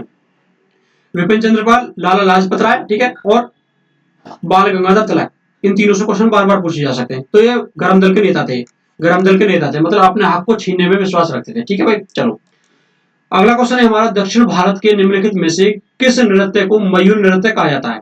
किस नृत्य को मयूर नृत्य कहा जाता है, ठीक है भाई, दक्षिण भारत के। चलो तो इसका राइट आंसर है मईल अट्टम। क्या भाई, इसका राइट आंसर है क्या? मईल अट्टम इसका राइट आंसर। देखो मईल अट्टम जो है कहां पर मनाया जाता है? ये मनाया जाता है केरल और तमिलनाडु में। ये कहां का नृत्य है? तमिलनाडु और केरल का है, ठीक है जी। अच्छा जी, इसे जो मोर नृत्य भी कहा जाता है, मोर या मयूर नृत्य भी इसे कहा जाता है। कौन सा है? मईल अट्टम, ठीक है। अब बात कर लेते हैं गर्दी की। गर्दी भी कई पेपर में पूछा जा चुका है। तो गर्दी पुदुचेरी का है। कहां का है? पुदुचेरी का नृत्य है। कौन सा? गर्दी है, ठीक है जी। इसमें गर्दी में क्या होता है, राम ने रावण को हराया था तो उसकी खुशी होती है। राम ने जब रावण को हराया था उसकी याद में खुशी के तौर पर मनाया जाता है, खुशी के तौर पर मनाया जाता है, ठीक है भाई। हाँ जी। अच्छा, वही बात आ जाती है पढ़ाईनी जी। पढ़ाईनी जो है, पढ़ाईनी केरल का है, केरल का है। कहां पर भाई? पढ़ाईनी है केरल का। इसमें क्या भट्टकाली के सम्मान में मनाया जाता है। क्या? भट्टकाली, भट्टकाली के सम्मान में मनाया जाता है। कौन सा? पढ़ानी है, ठीक है जी। अब आ जाता है कुम्मी है। कुम्मी को एक अन्य नाम से जानते हैं, कुनबी। कुंभी को ही कुनबी कहते हैं, कुनबी से कहते हैं। तो ये जो है गोवा का है, गोवा का आदिवासी नृत्य है, आदिवासी नृत्य है। क्वेश्चन ही पूछा जा चुका है, ठीक है। गोवा का आदिवासी नृत्य है, ठीक है। हमने सभी चारों के बारे में जानकारी ले ली है। अगला देख लेते हैं, संगीतकार भजन सोपोरी। कौन भाई? संगीतकार भजन सोपोरी है। उनका पूछा है कि किस घराने के एक संतूर वादक थे। तो किस घराने से थे? सूफियाना घराने से थे, सूफियाना घराने से थे भाई, ठीक है। चलो अगला क्वेश्चन है हमारा, आर मुथुक अन्नमल, आर मुथुक अन्नमल को 2022 में पद्मश्री से सम्मानित किया गया था। तो इसमें पूछा गया है, इसमें क्या पूछा गया है, निम्नलिखित में से कौन सा उनका योगदान था? तो ये क्या थे? भरतनाट्यम, भरतनाट्यम की प्रारंभिक नृत्य शैली के संरक्षक थे, भरतनाट्यम की प्रारंभिक शैली के संरक्षक थे। अच्छा, जो 2024 में, जो 2024 में रत्न पुरस्कार दिए गए, 2024 में जितने भी रत्न पुरस्कार दिए गए आपको लोगों को पता है, उनमें जो है 110 को पद्मश्री दिया गया है, पद्मश्री दिया गया है 110 को, और आपके इनमें से 5 को पद्म विभूषण दिया गया है, पद्म विभूषण दिया गया है, और आपका इनमें से 17 को पद्म भूषण दिया गया है, पद्म भूषण दिया गया 17 को। ये संख्या कभी कभी पूछ ली जाती है। तो 110 को पद्मश्री दिया गया है, ठीक है, और 5 को विभूषण दिया गया है, और 17 को क्या दिया गया है? भूषण दिया गया है, पद्म भूषण दिया गया है, ठीक है भाई। अच्छा, अभी हाल ही में आप लोगों को पता है अर्जुन अवार्ड की और खेल रत्न पुरस्कार की, मेजर ध्यानचंद खेल रत्न पुरस्कार की बात की गई थी, ठीक है। इसमें जैसे शूटिंग में मनु भाकर को मिला है, तो आप बताओगे पैरालंपिक के किस ऊंची कूद के खिलाड़ी को ये जो ध्यानचंद खेल रत्न पुरस्कार है वो दिया गया है? किसे? पैरालंपिक में किसे दिया गया है, ठीक है। ये क्वेश्चन आपके लिए घर के लिए, अभी कमेंट करके बताएं जब आप ये वीडियो यहाँ तक पहुंच चुके हो गए तो, ठीक है। चलो अगला क्वेश्चन है आपका, निम्नलिखित में से उत्तर भारत में रबी मौसम में उगाई जाने वाली फसल की पहचान करें। रबी के मौसम की पूछी है। रबी के फसल देखो, फसल कौन कौन सी होती है आपकी, कौन कौन सी होगी, एक होगी रबी की फसल होगी, एक खरीफ की होगी, ठीक है, एक होगी जायद की फसल है। जैसे कि रबी की फसल की बात कही गई है इसमें, ठीक है। तो रबी की फसल कौन कौन सी होगी, जैसे चना है, इसमें चना दिया गया है, ठीक है, गेहूं है, गेहूं है, सरसों है, सरसों है और आलू है, ठीक है, जो कि फरवरी मार्च के आसपास काटी जाती है, ठीक है। ये वो फसल है, ठीक है, मतलब जाड़ों में काट बोई जाती है और गर्मियों के समय पर काटी जाती है। ये होगी हमारी रबी की फसल। अब बात कर लेते हैं खरीफ की फसल। खरीफ की फसल जैसे कि हमारे चावल हो गए, धान जिसे बोलते हैं, ठीक है जी, कपास हो गई, ज्वार हो गई, ज्वार हो गई, बाजरा हो गया। अब बाजरा खराब तो पूरे सीजन के लिए बीज आ गया इसका, सबके इनका। सोयाबीन हो गया, सोयाबीन भी आपका खरीफ की फसल है। वहीं पर आपका मूंगफली हो गई, मूंगफली है, ये भी आपकी खरीफ की फसल है, ठीक है। अच्छा, वहीं पर जायद की फसल आती है, एक आती है जायद की फसल। ये होती है शुष्क जलवायु, क्या है, शुष्क जलवायु में बोया जाता है इसको, शुष्क जलवायु के समय पर, ठीक है। तो इनका जो प्राप्त होता है मई जून जुलाई में के करीब प्राप्त होता है इनका जो, ठीक है। जैसे खरबूजा है, खरबूज है, तरबूज है, ककड़ी है, ये आपकी आपकी जायद की फसल के अंतर्गत आती है, ठीक है भाई, जायद की फसल के अंतर्गत आती है, ठीक है भाई। चलो अगला क्वेश्चन देखते हैं। अगला क्वेश्चन देखिए, खरीफ की फसल में ही आपकी कपास, कपास ले लिया मैंने, हाँ इसमें ऑप्शन में दे रखा है कपास, ठीक है ना।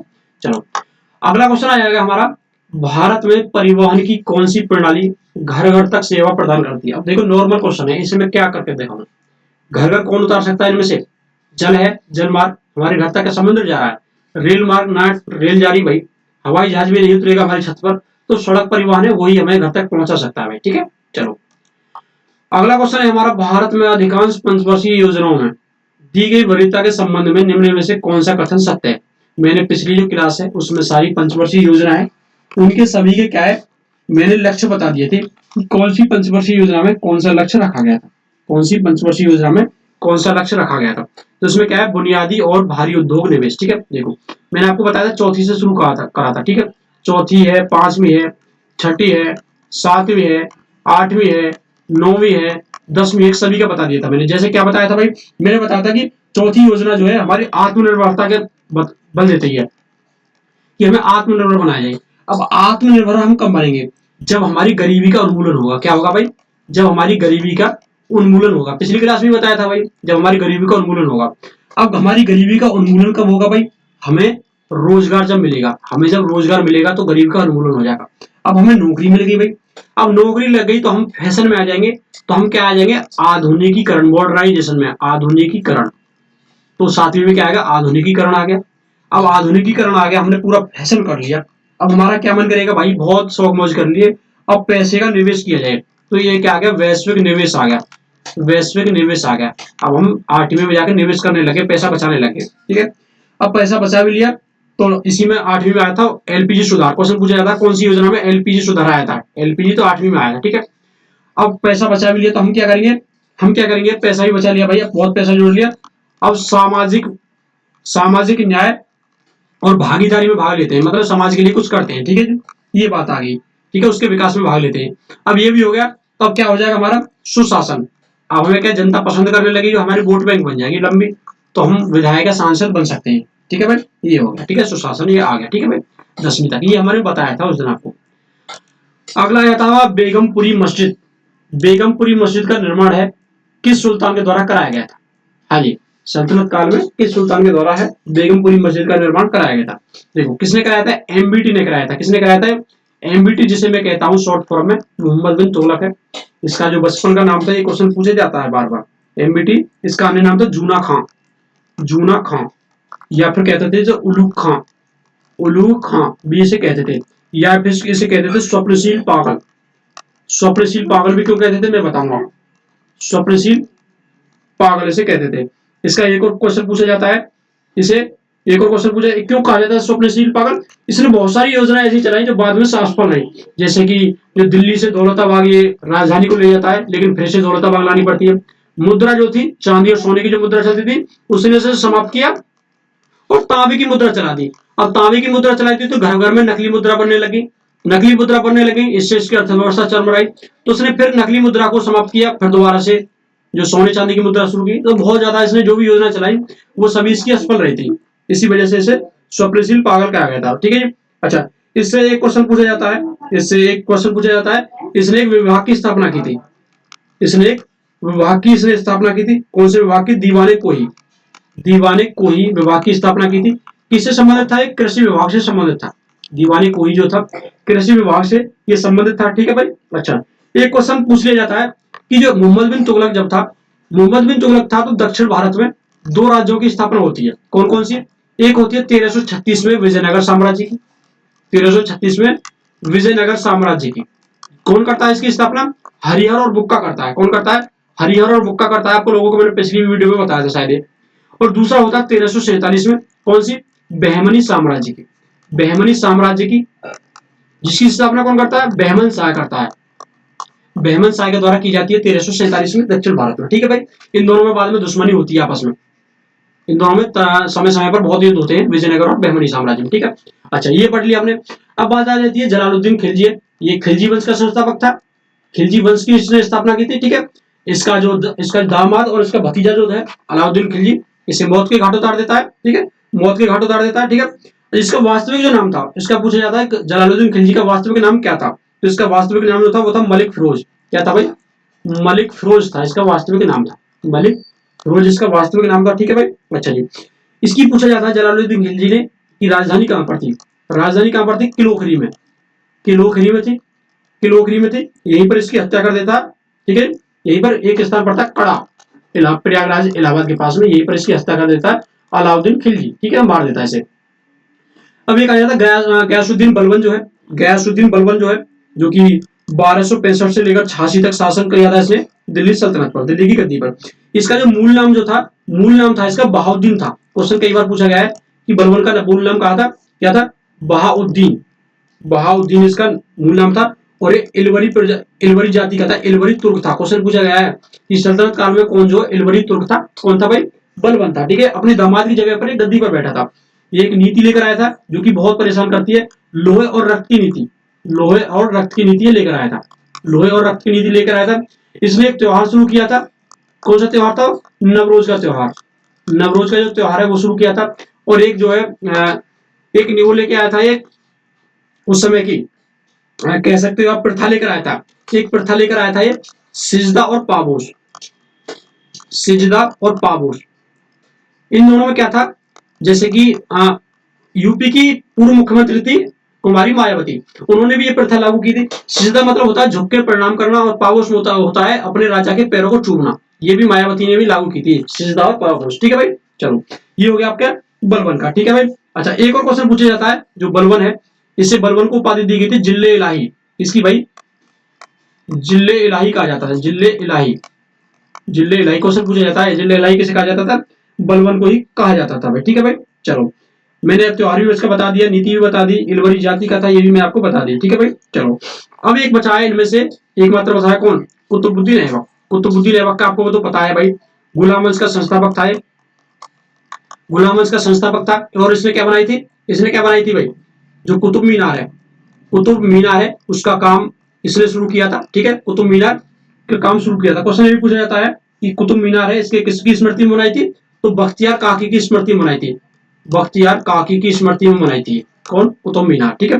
गुलाम वंश का इसका एक और पूछा जाता है, इसने जो है कुव्वतुल इस्लाम मस्जिद का भी निर्माण कराया था। कुतुबुद्दीन ऐबक ने एक मस्जिद का निर्माण कराया था, कुव्वत उल इस्लाम। कुव्वत उल इस्लाम मस्जिद का इसने निर्माण कराया था। ये जो मस्जिद थी पहली तुर्क मस्जिद थी, जो कुव्वत उल इस्लाम मस्जिद थी, ये पहली तुर्क मस्जिद थी भाई। पहली पहली तुर्क मस्जिद से माना जाता है। ठीक है। और इसने क्या निर्माण कराया था? इसने निर्माण कराया था 2.5 दिन का झोपड़ा। 2.5 दिन का झोपड़ा जो है इसी ने निर्माण इसका कराया था। और इसी से ये गिरकर बताते हैं, ऐसे तो बताते चौकान खेलते हुए मरा था, लेकिन कोई कोई इतिहासकार बताता है कि इसकी सीढ़ियों से गिरकर ही मरा था। ठीक है भाई। हाँ जी। और इसका जो सेनापति था कुतुबुद्दीन ऐबक का, एक सेनापति था जिसका नाम था बख्तियार खिलजी। क्या नाम था भाई सेनापति का? बख्तियार खिलजी। बख्तियार खिलजी। बख्तियार जो खिलजी था, ये आपका जो नालंदा विश्वविद्यालय है, नालंदा विश्वविद्यालय उसे नष्ट कर देता है। नालंदा विश्वविद्यालय को नष्ट कर देता है। ठीक है भाई। चलो, अगला क्वेश्चन है हमारा 23। 23 हमारा जो क्वेश्चन है, उसका क्वेश्चन है कि निम्नलिखित में से किसने मध्य भारत में चमड़ा श्रमिकों की बेहतरी के लिए सतनाती आंदोलन शुरू किया था? किसने इनमें से सतनाती आंदोलन किसने शुरू किया था? सतनाती आंदोलन से कई बार एक क्वेश्चन पूछा जा चुका है। जैसे कि देखो किसने किया था? गुरु घासीदास ने किया था। किसने किया था भाई? गुरु घासीदास ने। मैंने जब आपको हिस्ट्री पढ़ाई है, हिस्ट्री जब मैंने पढ़ाई है तो मैंने ये चीज बताई है आपको। इनमें से बाकी ऑप्शन के बारे में देख लेते हैं। महात्मा गांधी है, आपको पता है 1915 में ये भारत में आए थे 9 जनवरी को। अब 9 जनवरी को भारत में आए थे, इन्हीं की स्मृति में सन 2000 शायद 9 से, ठीक है, शायद 2009 से 7 से, मुझे पक्का याद नहीं है, जो क्या मनाया जाता है? प्रवासी भारतीय दिवस मनाया जाता है 9 जनवरी को। प्रवासी भारतीय दिवस इन्हीं की स्मृति में मनाया जाता है कि ये दक्षिण अफ्रीका से लौटकर भारत आए थे। दक्षिण अफ्रीका से लौटकर ये भारत आए थे, ठीक है भाई। इन्होंने क्या है, आंदोलन चलाया था। कौन कौन से आंदोलन चलाए थे? इन्होंने आंदोलन चलाया था 1917 से शुरू किया था, जैसे चंपारण चलाया था, चंपारण आंदोलन इन्होंने चलाया था, चंपारण, ठीक है भाई। और 1918 में खेड़ा आंदोलन चलाया था। कौन सा? खेड़ा आंदोलन चलाया था। एक अहमदाबाद मिल आंदोलन भी चलाया था, अहमदाबाद मिल आंदोलन भी इन्होंने चलाया था। वहीं पर देखो 1920 में, कब भाई? 1920 में इन्होंने असहयोग आंदोलन चलाया था, असहयोग आंदोलन चलाया था 1920 में। और एक चलाया था कौन सा? 1930 में नमक सत्याग्रह, नमक आंदोलन चलाया था, नमक सत्याग्रह चलाया था। वही 1933 में इन्होंने दलित आंदोलन चलाया था, दलित आंदोलन चलाया था। और एक चलाया था कौन सा भाई? 1942 में आ जाते हैं। 1942 में भारत छोड़ो आंदोलन चलाया था, भारत छोड़ो आंदोलन इन्होंने चलाया था, ठीक है। ये इनसे पूछ ली जाती है डेट, ठीक है, डेट ही पूछी जाती है। स्वामी विवेकानंद की बात करें तो इनके बचपन का नाम नरेंद्र दत्त था। क्या नाम था? नरेंद्र दत्त था।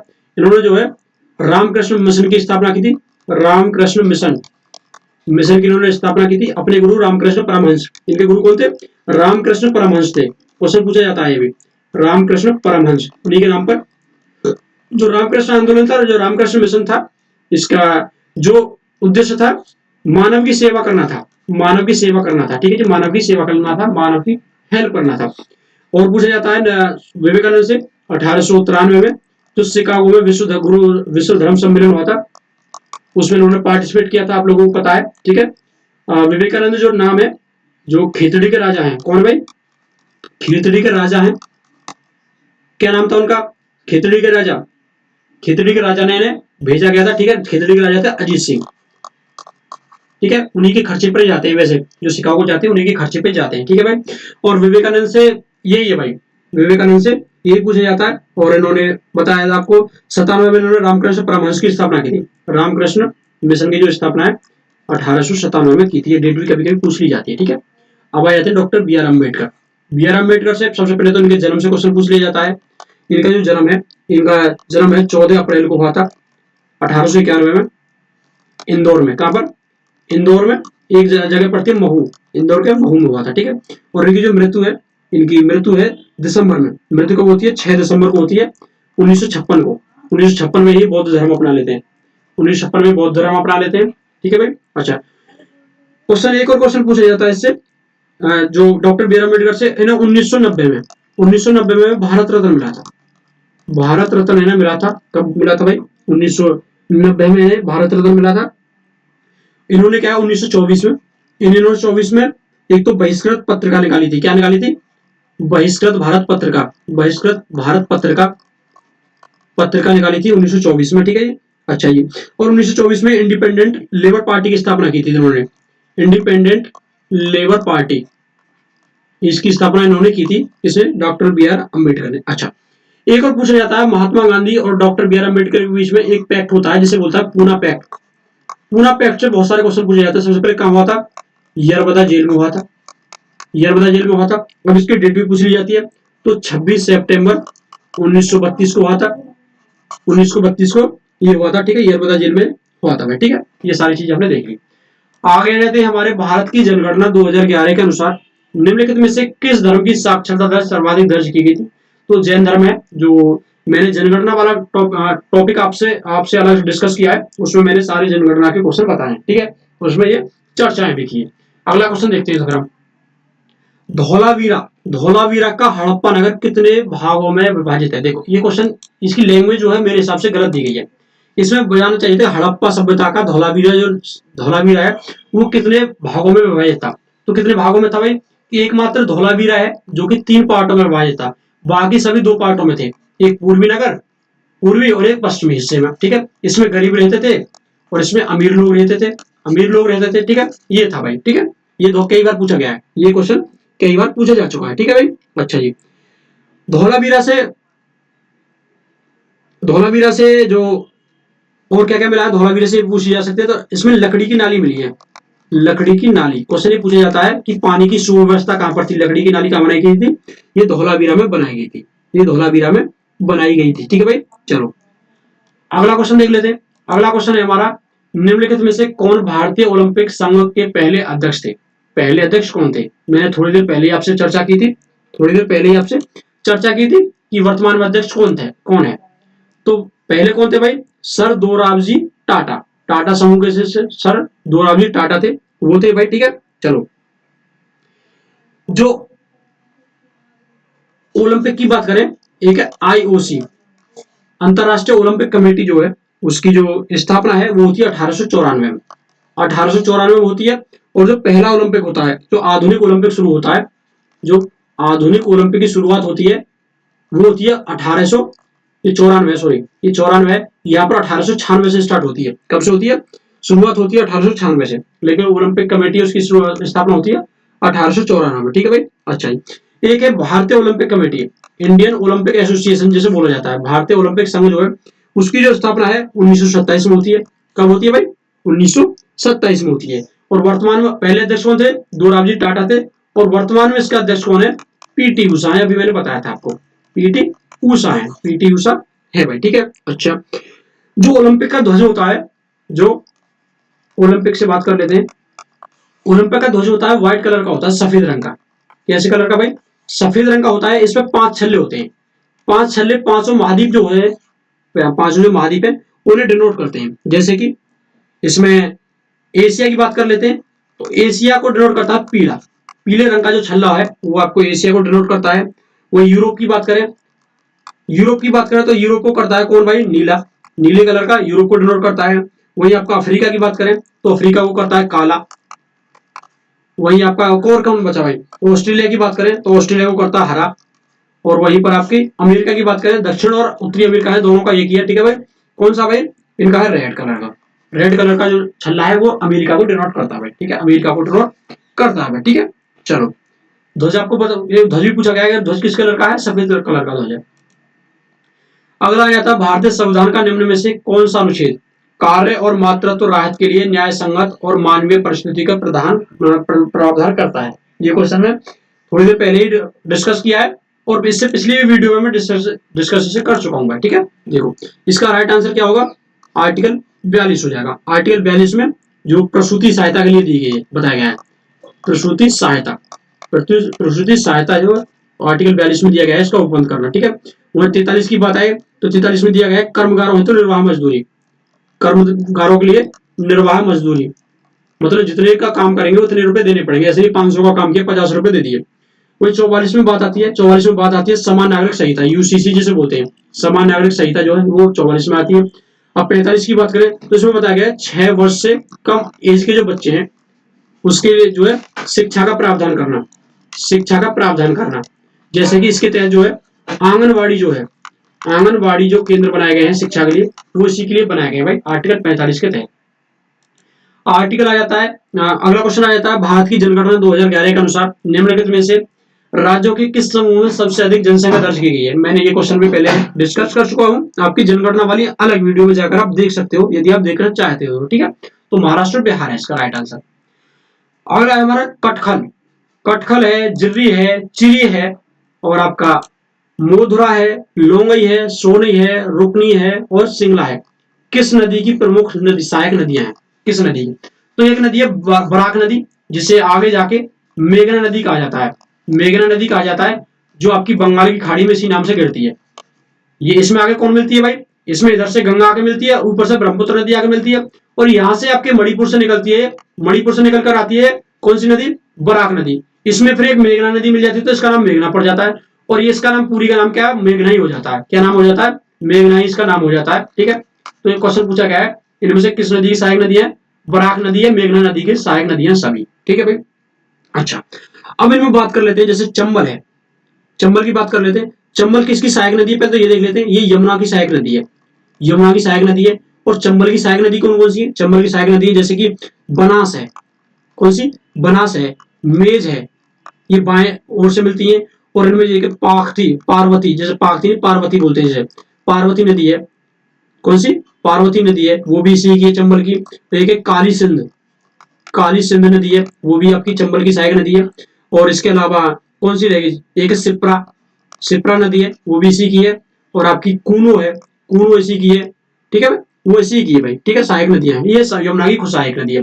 अब बात करें घाघरा नदी की, घाघरा नदी की बात कर लेते हैं। घाघरा नदी को नेपाल में कर्णाली कहा जाता है। क्या कहा जाता है? कर्णाली कहा जाता है, ठीक है। एक इसका दूसरा नाम और है सरयू नदी। इसका क्या नाम है? सरयू नदी भी की घाघरा, घाघरा का दूसरा नाम है, ठीक है।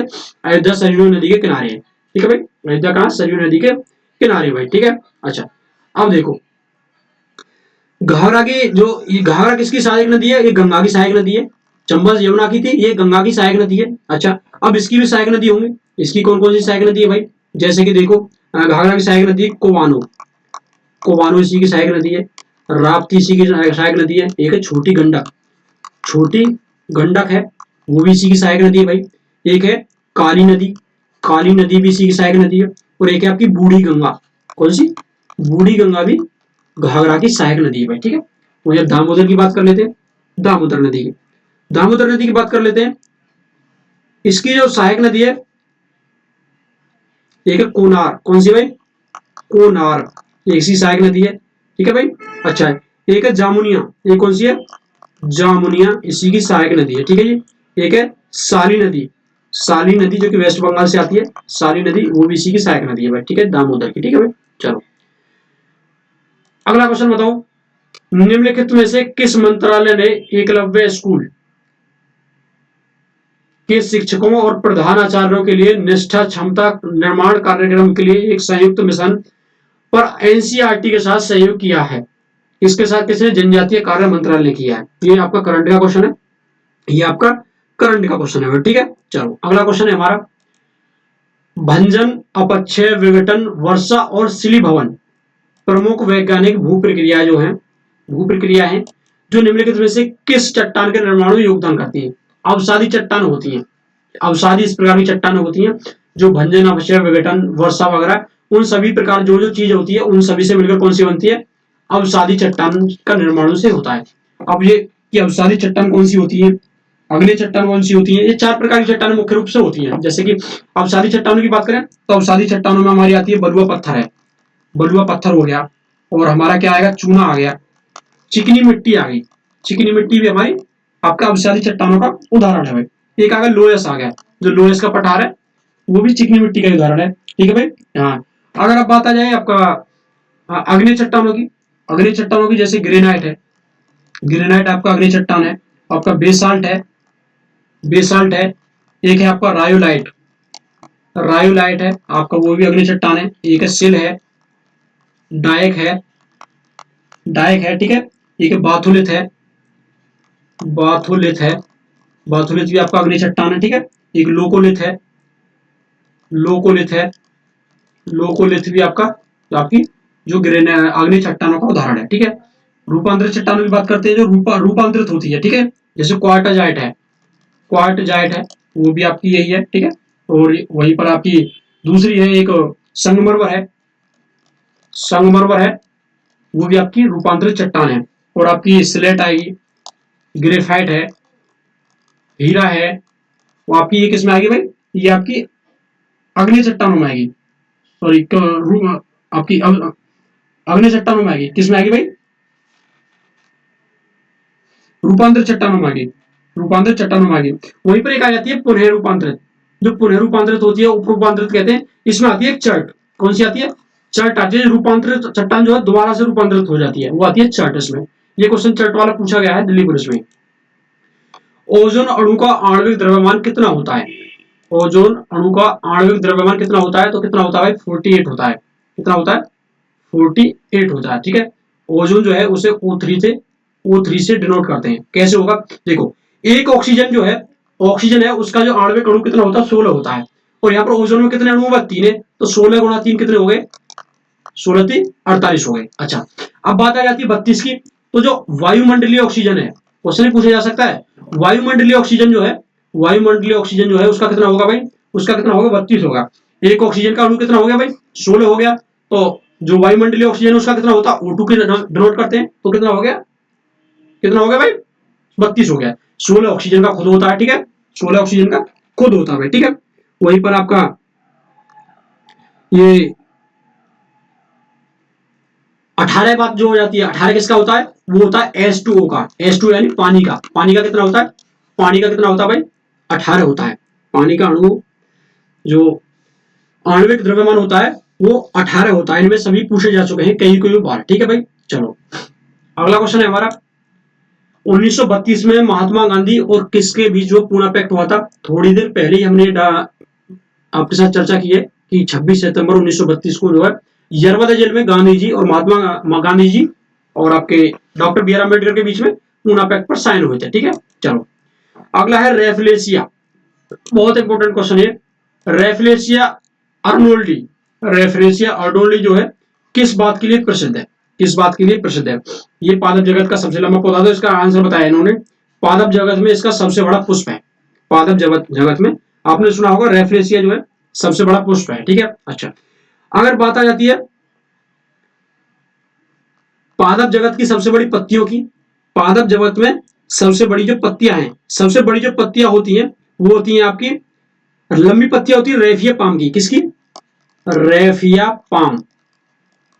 इसकी जो पत्ती होती है सबसे सबसे लंबी पत्तियां होती है इनकी, लगभग 35 मीटर की, 35 मीटर यानी 82 फीट की होती है, ठीक है। सबसे बड़ा पौधा की बात आती है, सबसे बड़ा पौधा की बात आए तो सबसे बड़ा जो पौधा होता है वो होता है सिकोया का, किसका भाई, सिकोया का पौधा होता है सबसे बड़ा पौधा, ठीक है जी। अच्छा वहीं पर सबसे लंबा पौधा की बात आए, सबसे लंबा पौधा की बात आए तो किसका होता है, किसका होता है यूकेलिप्टस का, यूकेलिप्टस का, ये सबसे लंबा पौधा होता है यूकेलिप्टस का। चलो अगले क्वेश्चन आ जाता है कि पादप जगत का उभयचर किसे कहा जाता है, पादप जगत का उभयचर किसे कहा जाता है, पादप जगत का उभयचर किस पौधे को कहा जाता है, तो ये कहा जाता है ब्रायोफाइटा को, ब्रायोफाइट्स को, ब्रायोफाइट्स को पादप जगत का उभयचर कहा जाता है, ठीक है जी। अच्छा क्वेश्चन इसमें से ऐसा पूछ लिया जाता है सबसे मोटा तना किसका होता है, सबसे मोटा तना जो है किस पौधे का होता है, सबसे मोटा तना किस पौधे का होता है, ठीक है। जैसे भारत की बात करें तो नारियल जो रहेगा, नारियल का रहेगा। और लेकिन एक पाया जाता है आपके मैक्सिको में, एक पाया जाता है मैक्सिको में, एक पौधा है जिसका नाम है उसका एल आर्वोल, एल आर्वोल डेल, ये पाया जाता है, ठीक है। इसका सबसे जो मोटा तना होता है, ठीक है भाई। चलो अगला क्वेश्चन है हमारा, भारतीय रिजर्व बैंक जो है आरबीआई जिसे बोलते हैं, उसकी स्थापना जो है कब की गई थी, उसकी स्थापना कब की गई थी। तो हमारा जो वित्तीय वर्ष स्टार्ट होता है 1 अप्रैल से, तो 1 अप्रैल 1935 को इसकी स्थापना की गई थी आरबीआई एक्ट, ठीक है, 1934 के तहत की गई थी। अच्छा कौन सी समिति की सिफारिश पर की गई थी, कौन सी समिति की सिफारिश पर की गई थी, तो हिल्टन यंग समिति, हिल्टन यंग समिति। पहले गवर्नर कौन थे, आरबीआई का पहला गवर्नर कौन था, तो ये था sir Osborne Smith, sir Osborne Smith थे, ठीक है जी, ठीक है। क्वेश्चन ये पूछा जाता है कि आरबीआई की पहली महिला उप गवर्नर, पहली महिला गवर्नर तो कोई रही नहीं है, उप गवर्नर कौन थी, केजे उदेसी, केजे उदेसी कौन, ठीक है जी। अच्छा आप बताओगे वर्तमान में गवर्नर कौन है, वर्तमान में गवर्नर आरबीआई के कौन है, अभी फिलहाल ही बदले हैं, ठीक है। अब तक शक्तिदान से, ठीक है, अब बदले हैं, ठीक है जी। अब बताओगे आप इसका गवर्नर कौन है, पहले जो वित्त आयोग का अध्यक्ष रहे हैं, ठीक है, ये आपको बताएं। 55 की बात करें तो यहाँ पर एसबीआई की स्थापना होती है, एसबीआई की इस पर स्थापना होती है यहाँ पर, ठीक है। चलो अगला क्वेश्चन आ जाता है हमारा, भारत में सरकार की संसदीय प्रणाली, भारत की संसदीय प्रणाली जो है में किस संसदीय सरकार के पैटर्न पर आधारित है, तो किसके, ब्रिटेन के आधारित है, किस पर आधारित है, ब्रिटेन से आधारित है। हमने जो है 1935 के एक्ट से इतनी सारी चीजों की कॉपी की है, 1935 का जो एक्ट है उससे इतनी सारी चीजें कॉपी की है, ठीक है। वही यूएसए से हमने मौलिक अधिकार लिए हैं, ज्यादातर 1935 एक्ट का हमारा संविधान है, ठीक है। 35 एक्ट जो आया था उसी को हमने कॉपी ज्यादा किया है, ठीक है भाई। रशिया से हमने कुछ चीजें लिए, कनाडा से लिए, ठीक है जी। आप कमेंट करके बताओ कनाडा से हमने क्या क्या चीजें ली, उस दिन कनाडा रह गया था, रशिया भी हमने आपके साथ डिस्कस किया था, ठीक है। प्रधानमंत्री आवासीय योजना, प्रधानमंत्री आवासीय योजना शहरी, PMAYU, ठीक है भाई। इसका पूछा है इसने, भारत सरकार के द्वारा किस वर्ष शुरू की गई थी, भारत सरकार के द्वारा ये किस वर्ष जो है शुरू की गई थी। ठीक है भाई, देखो इंपोर्टेंट क्वेश्चन है, कई बार पूछा जा चुका है। तो इसमें देखो क्या है, इसमें राइट आंसर दे रखा है 2015, 2015 दे रखा है। 2015 में और कौन कौन सी योजना आई थी, जैसे कि उस दिन मैंने बताई थी अमृत योजना आई थी। अमृत योजना क्या थी, नदी जोड़ने से संबंधित थी। ठीक है, नदी जोड़ने से संबंधित थी। और एक आई थी अटल पेंशन योजना आई थी, अटल पेंशन योजना जो आई थी उस दिन मैंने बताई थी। और एक आई थी स्वर्ण बॉन्ड आया था, क्या आया था, स्वर्ण बॉन्ड योजना जो है वो भी 2015 में आई थी। वहीं पर बात करते हैं यहाँ पर 2019 की। तो 2019 में क्या आया था भाई, 2019 में क्या क्या आया था, जैसे कि कई सारी योजनाएं शुरू हुई है। जैसे ये सारी योजनाओं में डिस्कस कर चुका हूँ, वैसे 2021 वाली कर चुका हूँ, 17 वाली भी कर चुका हूँ, 19 वाली भी कर चुका हूँ। ठीक है, 21 वाली भी कर चुका हूँ, 2015 वाली भी कर चुका हूँ। सारी योजना मैंने पिछली क्लास में एक ही क्लास में डिस्कस कर दिया। अगला क्वेश्चन आता है, दो फीफा वर्ल्ड कप। क्या पूछा, फीफा का संबंध किससे होता है, फुटबॉल से होता है। दो फीफा जो वर्ल्ड कप है उसमें पूछा है कि उनके बीच में कितने साल का अंतराल होना चाहिए। तो क्या साल का होना चाहिए भाई, 4 साल का होना चाहिए। कितने साल का भाई, 4 साल का इसमें अंतराल होना चाहिए, 4 साल का अंतराल इसमें होना चाहिए। क्वेश्चन नंबर 38, फीफा आपको पता है, इसका जो क्वेश्चन पूछा जाता है कि फीफा का हेडक्वार्टर कहां पर है। फीफा का हेडक्वार्टर कहां पर है, ज्यूरिख है एक जगह, ज्यूरिख जो कि स्विट्जरलैंड में पड़ती है। ज्यूरिख स्विट्जरलैंड है, वहां पर फीफा का जो हेडक्वार्टर मिलता है। ठीक है, फुटबॉल कप है, बाकी फुटबॉल कप से क्वेश्चन पूछा जाता है, जैसे कि एक कप आता है आपका डूरंड कप है, डूरंड कप है। एक आता है आपका रोवर्स कप है, रोवर्स कप भी आपका फुटबॉल से संबंधित है। संतोष ट्रॉफी है, संतोष ट्रॉफी है, वो भी आपकी फुटबॉल से है। वहीं पर आपका फेडरेशन कप है, फेडरेशन कप है, वो भी आपका फुटबॉल से है। और एक आता है सुब्रतो कप, ये बार बार पूछी जाती है, ये चीजें जो है बार बार पूछी जाती है। ठीक है भाई, अच्छा। और इसमें क्या क्वेश्चन बनता है, जैसे कि ये क्वेश्चन बन जाता है आपका 2026 वाला, 2026 वाला जो वर्ल्ड कप है, जो फीफा वर्ल्ड कप है, उसका आयोजन कहां पर होगा, तो कहां पर होगा, 3 देशों में होगा, यूएसए में, कनाडा में और मैक्सिको में। और कहां पर होगा, मैक्सिको में हो जाए। ये क्वेश्चन पूछा जा सकता है। ठीक है, 2026 का फीफा वर्ल्ड कप कहां पर होगा, कहां पर होगा। ठीक है भाई, चलो अगला क्वेश्चन देख लेते हैं भाई। अगला क्वेश्चन, भारत ने किस वर्ष अंतरिम अवधि के लिए दोहरी विनिमय दर अपनाई थी। दोहरी विनिमय दर है, कब अपनाई थी, तो 1992 में हमारे एलपीजी सुधार आए थे 91 में, तो तभी जो है ये दोहरी विनिमय दर अपनाई गई थी। ठीक है, इसमें कोई खास ऐसी चीजें नहीं है जिसे हम यहाँ पर डिस्कस करें। अगला क्वेश्चन है, ईसाई धर्म में मनाए जाने वाले त्योहारों के संबंध में इनमें से बताना है आपको, कौन सा जो है, कौन सा कथन सही है। ईसाई धर्म में जैसे कि ईस्टर जो है, ईस्टर यीशु मसीह के पुनरुत्थान के लिए मनाया जाता है, राइट आंसर है।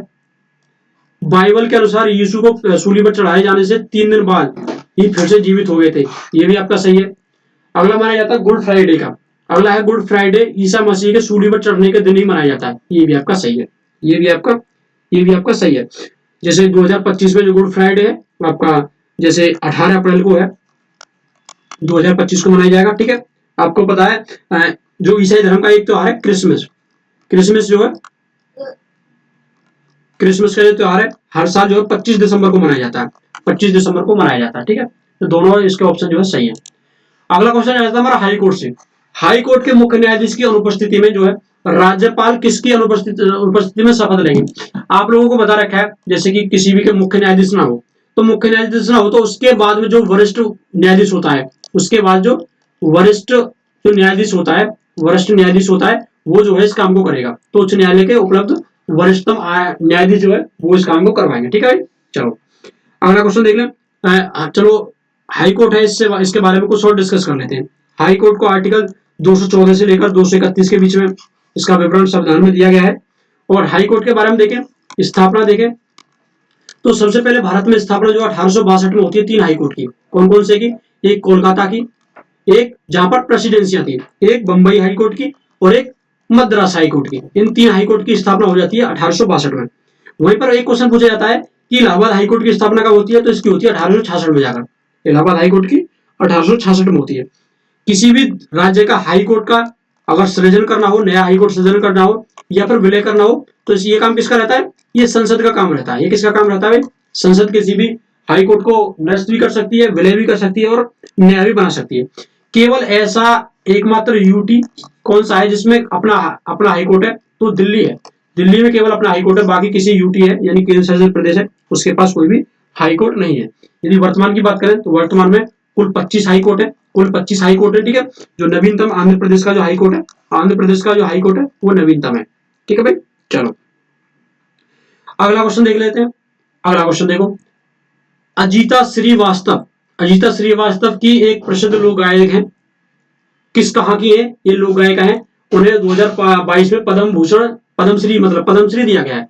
तो कहाँ की है भाई, ये यूपी की है। कहाँ की है भाई, यूपी की है। आप लोगों को अभी मैंने बताया कि 2024 में 110 पद्मश्री दिए गए हैं, ठीक है। 5 पद्म भूषण दिए गए और 17 जो है पद्म भूषण दिए गए हैं, ठीक है भाई। चलो अगला क्वेश्चन देखे भाई। अगला क्वेश्चन है हमारा, अगला क्वेश्चन है झाली। झाली कौन से राज्य का लोक नृत्य है, कौन सा भाई, झाली कौन से राज्य का लोक नृत्य ये है। देखो झाली जो है इसमें बताया गया हिमाचल प्रदेश का। कहाँ का भाई, झाली नृत्य जो है हिमाचल प्रदेश का है। अब बात कर लेते हैं एमपी, तो एमपी का है एक राई, राई है जो कि विवाह के समय गाया जाता है, विवाह है, लोक नृत्य किया जाता है। और आपका पुत्र प्राप्ति है, पुत्र प्राप्ति के समय ये जो है गाया जाता है, ठीक है भाई। वहीं पर एक दूसरा आता है बिहार का, बिहार का बात करें तो झुमरी है, कौन सा, झुमरी है, एक झुमरी है वो आपका बिहार में, ठीक है। और आपका यूपी का पता ही है कथक है, कथक जो है आपका कहाँ का है, यूपी का है। एक इसके अलावा चरकुला है, चरकुला भी यूपी का है। और वहीं पर एक कजरी है, कजरी भी यूपी में कहीं कहीं नृत्य होता है, ठीक है। ये कथक आपका पता ही है मैंने, ठीक है। झाली कहाँ का भाई, हिमाचल प्रदेश का है। स्वपोषी, ये सब पूछा गया है, स्वपोषी का स्त्रीकरण, स्वपोषी का स्त्रीकरण के कौन कर सकता है इनमें से, तो कौन कर सकता है स्वपोषी का स्त्रीकरण, कौन कर सकता है, कार्बन डाइऑक्साइड, जिसे CO2 के नाम से डिनोट करते हैं, ठीक है। कार्बन डाइऑक्साइड है। देखो बारी बारी से देख लेते हैं, मीथेन के देख लेते हैं। मीथेन जो है रंगहीन है, आपको बताया रंगहीन है, ये गंधहीन है। कैसी है, गंधहीन है, लेकिन कैसी है, ये ज्वलनशील है, ज्वलनशील है। इसे किससे डिनोट करते हैं, CH4 से डिनोट करते हैं, CH4 यानी मेथेन है, ठीक है भाई। अच्छा ये जो कार्बन और हाइड्रोजन के से मिलकर बनी होती है, कार्बन और हाइड्रोजन से मिलकर बनी होती है, ठीक है ये। और इसे क्या है, ग्रीन हाउस गैस है ये, ग्रीन हाउस गैस है कौन सी, मीथेन है।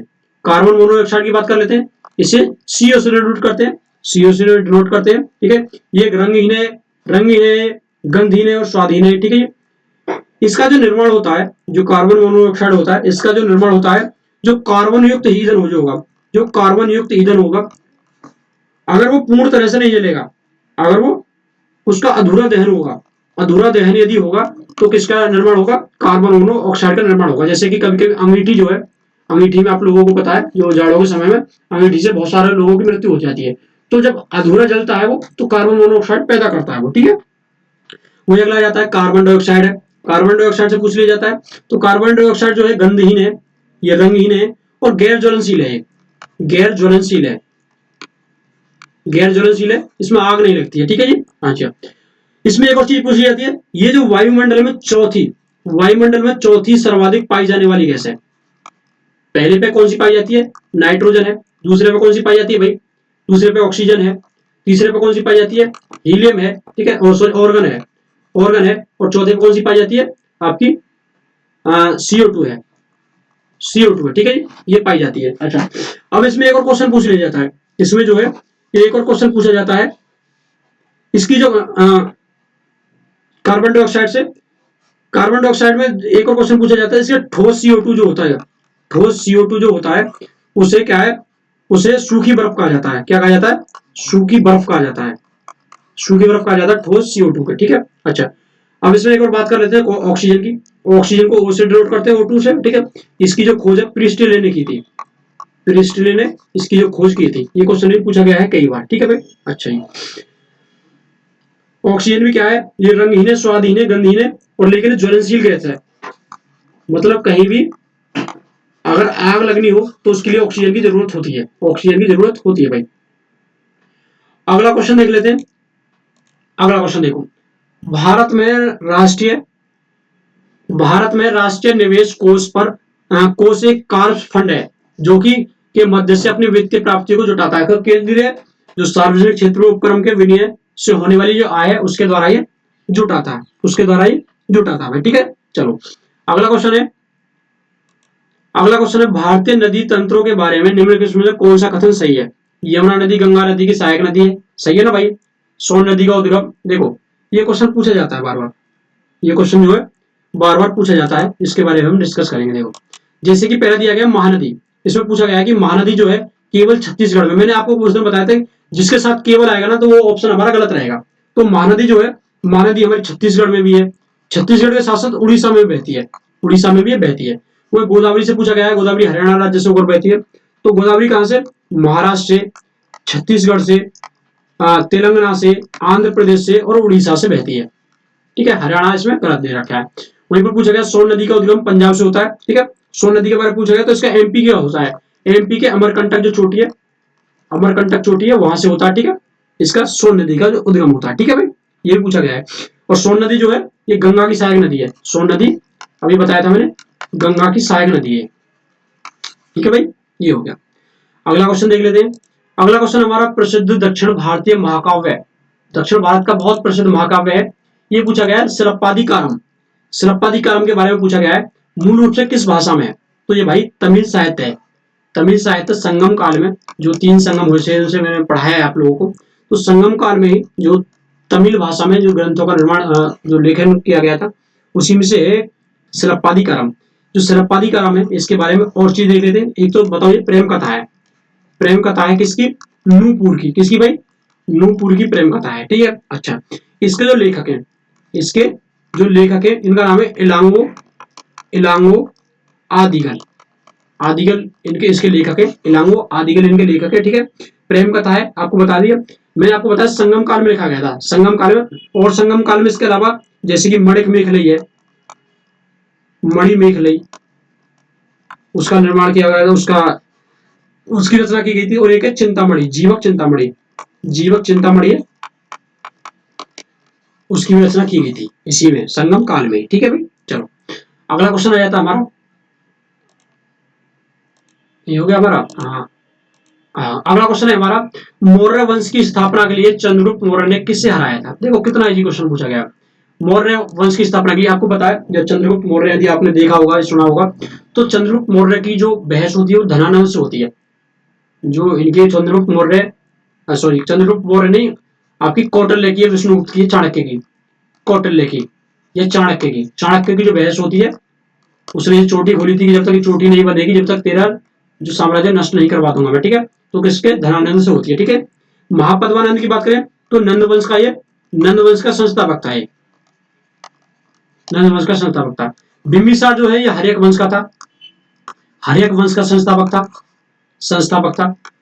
सबसे पहले देखो, सबसे पहले हर्यक वंशी शासन करता है इस पर, हर्यक वंशी आता है। ठीक है जी, सबसे पहले हर्यक वंश आता है। ठीक है जी, हाँ जी, मैंने आपको उस दिन बताया था। तो लास्ट में कौन सा रहता है? नंदवंश रहता है। उसके बाद आपका आपका जो चंद्रगुप्त मौर्य है, मौर्य वंश की स्थापना कर देता है। अब ये हर्यक वंश का हमने बता लिया, बिंबिसार हर्यक वंश का संस्थापक था, संस्थापक। ठीक है, अजातशत्रु जो है, अजातशत्रु बिंबिसार का पुत्र था, इसने बिंबिसार की हत्या कर दी थी, इसलिए इसे पितृहंता कहा गया। क्या कहा गया? पितृहंता कहा जाता है बिंबिसार को, सॉरी अजातशत्रु को पितृहंता कहा जाता है, पितृहंता कहा जाता है। लेकिन इसकी हत्या भी उसका पुत्र है उदयन वो कर देता है, वो उसे भी पितृहंता कहा जाता है। लेकिन इसी क्वेश्चन पूछा जाता है कि पितृहंता कैसे कहा जाता है, तो अजातशत्रु को कहा जाता है। वहीं पर बिंबिसार से एक और क्वेश्चन पूछा जाता है, इसका एक अन्य नाम था सिरडिक। क्या नाम था? सिरडिक के नाम से जाना गया है, इतिहास में सिरडिक के नाम से जाना गया है। ठीक है भाई, चलो अगला हमारा क्वेश्चन है, last question, question number 50। Ram Sahay Pandey को बुंदेलखंड क्षेत्र से नृत्य रूप राय को बढ़ावा देने के लिए पद्मश्री प्राप्त हुआ है। यह नृत्य शैली किस राज्य से संबंधित है? तो किससे संबंधित है भाई? ये आपके मध्य प्रदेश से संबंधित है, मध्य प्रदेश से संबंधित है। हमारी आज की क्लास यहीं तक है, समाप्त होती है। और कैसी लगी वो वीडियो जरूर आप कमेंट करके बताएं। मिलते हैं अगली वीडियो में। जय हिंद।